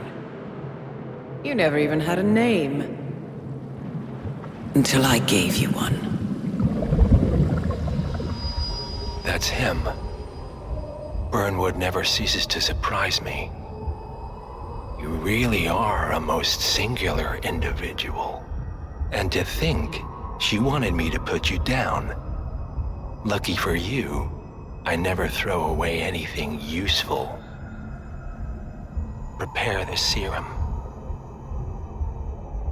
Forgetting's not so bad. You've done it before. What's he doing? Is he still looking at us? I'm afraid so. Poor sap just won't accept his days are done. Perhaps I should take him out to the woods and set him free. Oh, it's a classic. He was a loyal tool. But everything goes the way of the horse and cart eventually. I couldn't agree more. Are you done?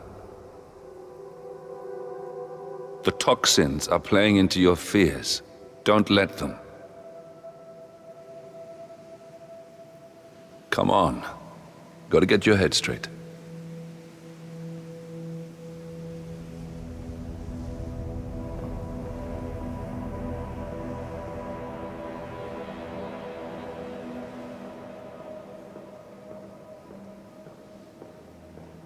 She wants me dead. She has every right to after what we did. But that's not what is really going on. She chose power. In the end, she was just like them. No. She found a way to turn Edward's own cleverness against him. The rest is up to you. I don't know how. You do know. Diana! Coming! Once you dispose of Edwards, I will dismantle Providence from the top down. It will finally be over. All you have to do is embrace the past.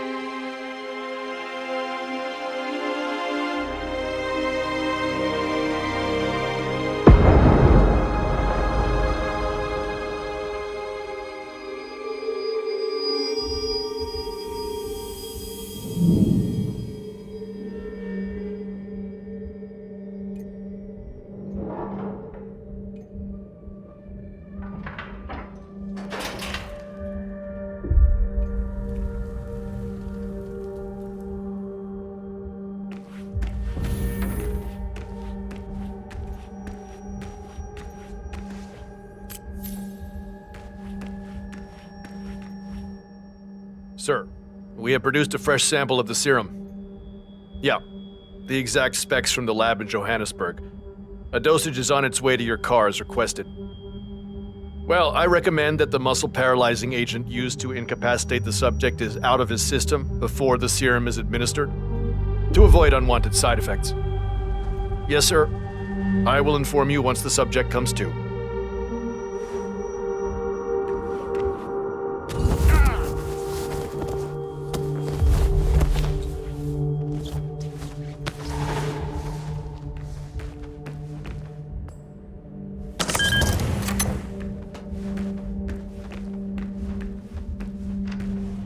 We need to find a catchy name for it. For when we go commercial, I mean. You figure this thing has commercial applications? Who'd want to have their minds wiped? Not wiped, obviously. But that's just fine-tuning. Okay, right now the serum erases long and short-term memory banks wholesale. But in a couple of cycles, we'll be able to isolate the effect to individual memories. Imagine if you could pluck out childhood traumas, ugly breakups, combat trauma. You guys should be over the moon. What are you talking about? I love waking up in a cold sweat with a scream stuck in my throat. So, what would you call it then? Your catchy, off-the-counter name. I don't know. Blank Slaterzine? You are a piece of work, lady. Come on. Jim, was it? It always starts like this. GPS, microwaves, duct tape. This serum will eventually improve lives. I've got to believe that. Tell that to the poor SOB in the rear car. Nah. When I want to forget something, I rely on my good old pal, Mr. Alcohol. No offense.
Ether Corporation bought this train for sample backup storage. But since the bombing of their R&D site in Johannesburg,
Where are we supposed to be exactly? Ukraine? It all looks the same through the blizzard. Nah, somewhere in Romania. We're on a loop from Zagreb to Irkutsk. Isn't that risky? What about border inspections? They use a system of decommissioned rail lines and pay the local governments to look the other way. It's been like that since the Cold War. In theory, this thing only needs to stop for refueling. A regular ghost train, huh? I guess that's one more box ticked.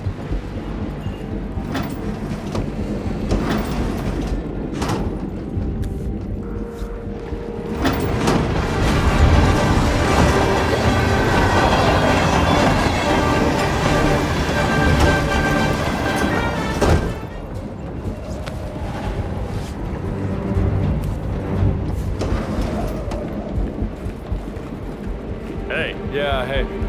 Oh, can you grab me a soda or something?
In the flesh. Everything under control?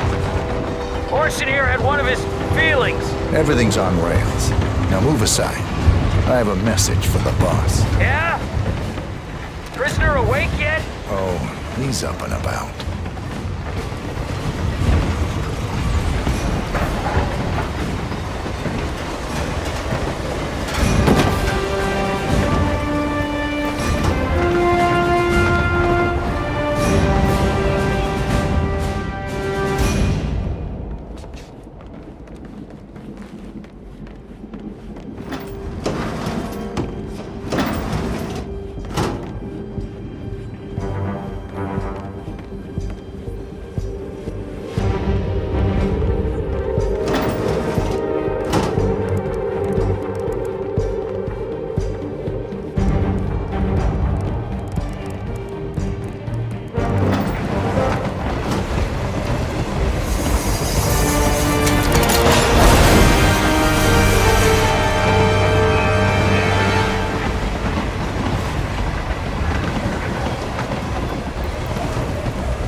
There's any point calling for help? No. Seems I brought this on myself. Well played, Miss Burnwood. Do you really think she'll be able to resist all that power? This is not how people work. She rejects the power, not the responsibility. A noble idea. But please join me in the real world. I trust you already know what this is. Why not simply take it? Embrace who you were always meant to be. No, never again. Well, I had to try. Go on then. Do your thing. At least I die knowing who I am.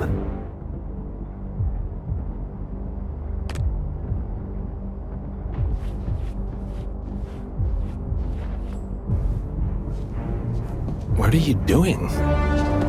No! No!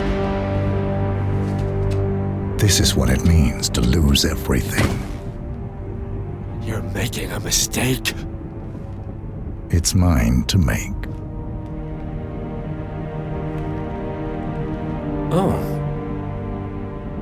Forgive me. I seem to have, What were we talking about? Don't worry. We were done.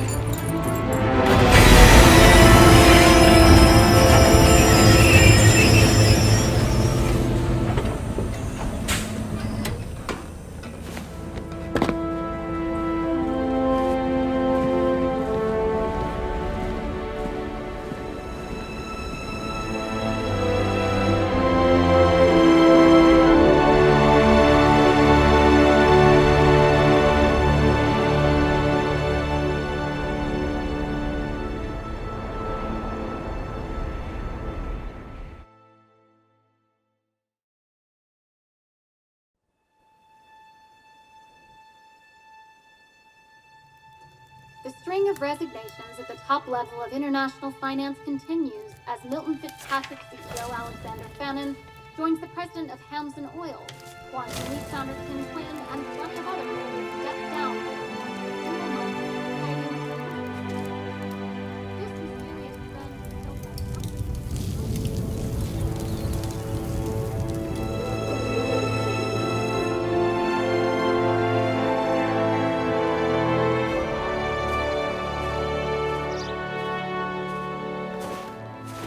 It's been a long time, Agent 47. That's not who I am anymore. The pact is done. The past, dead.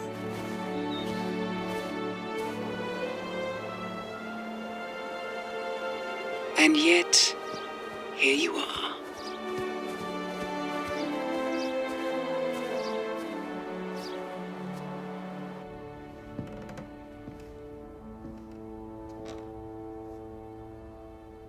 I choose this path because I can.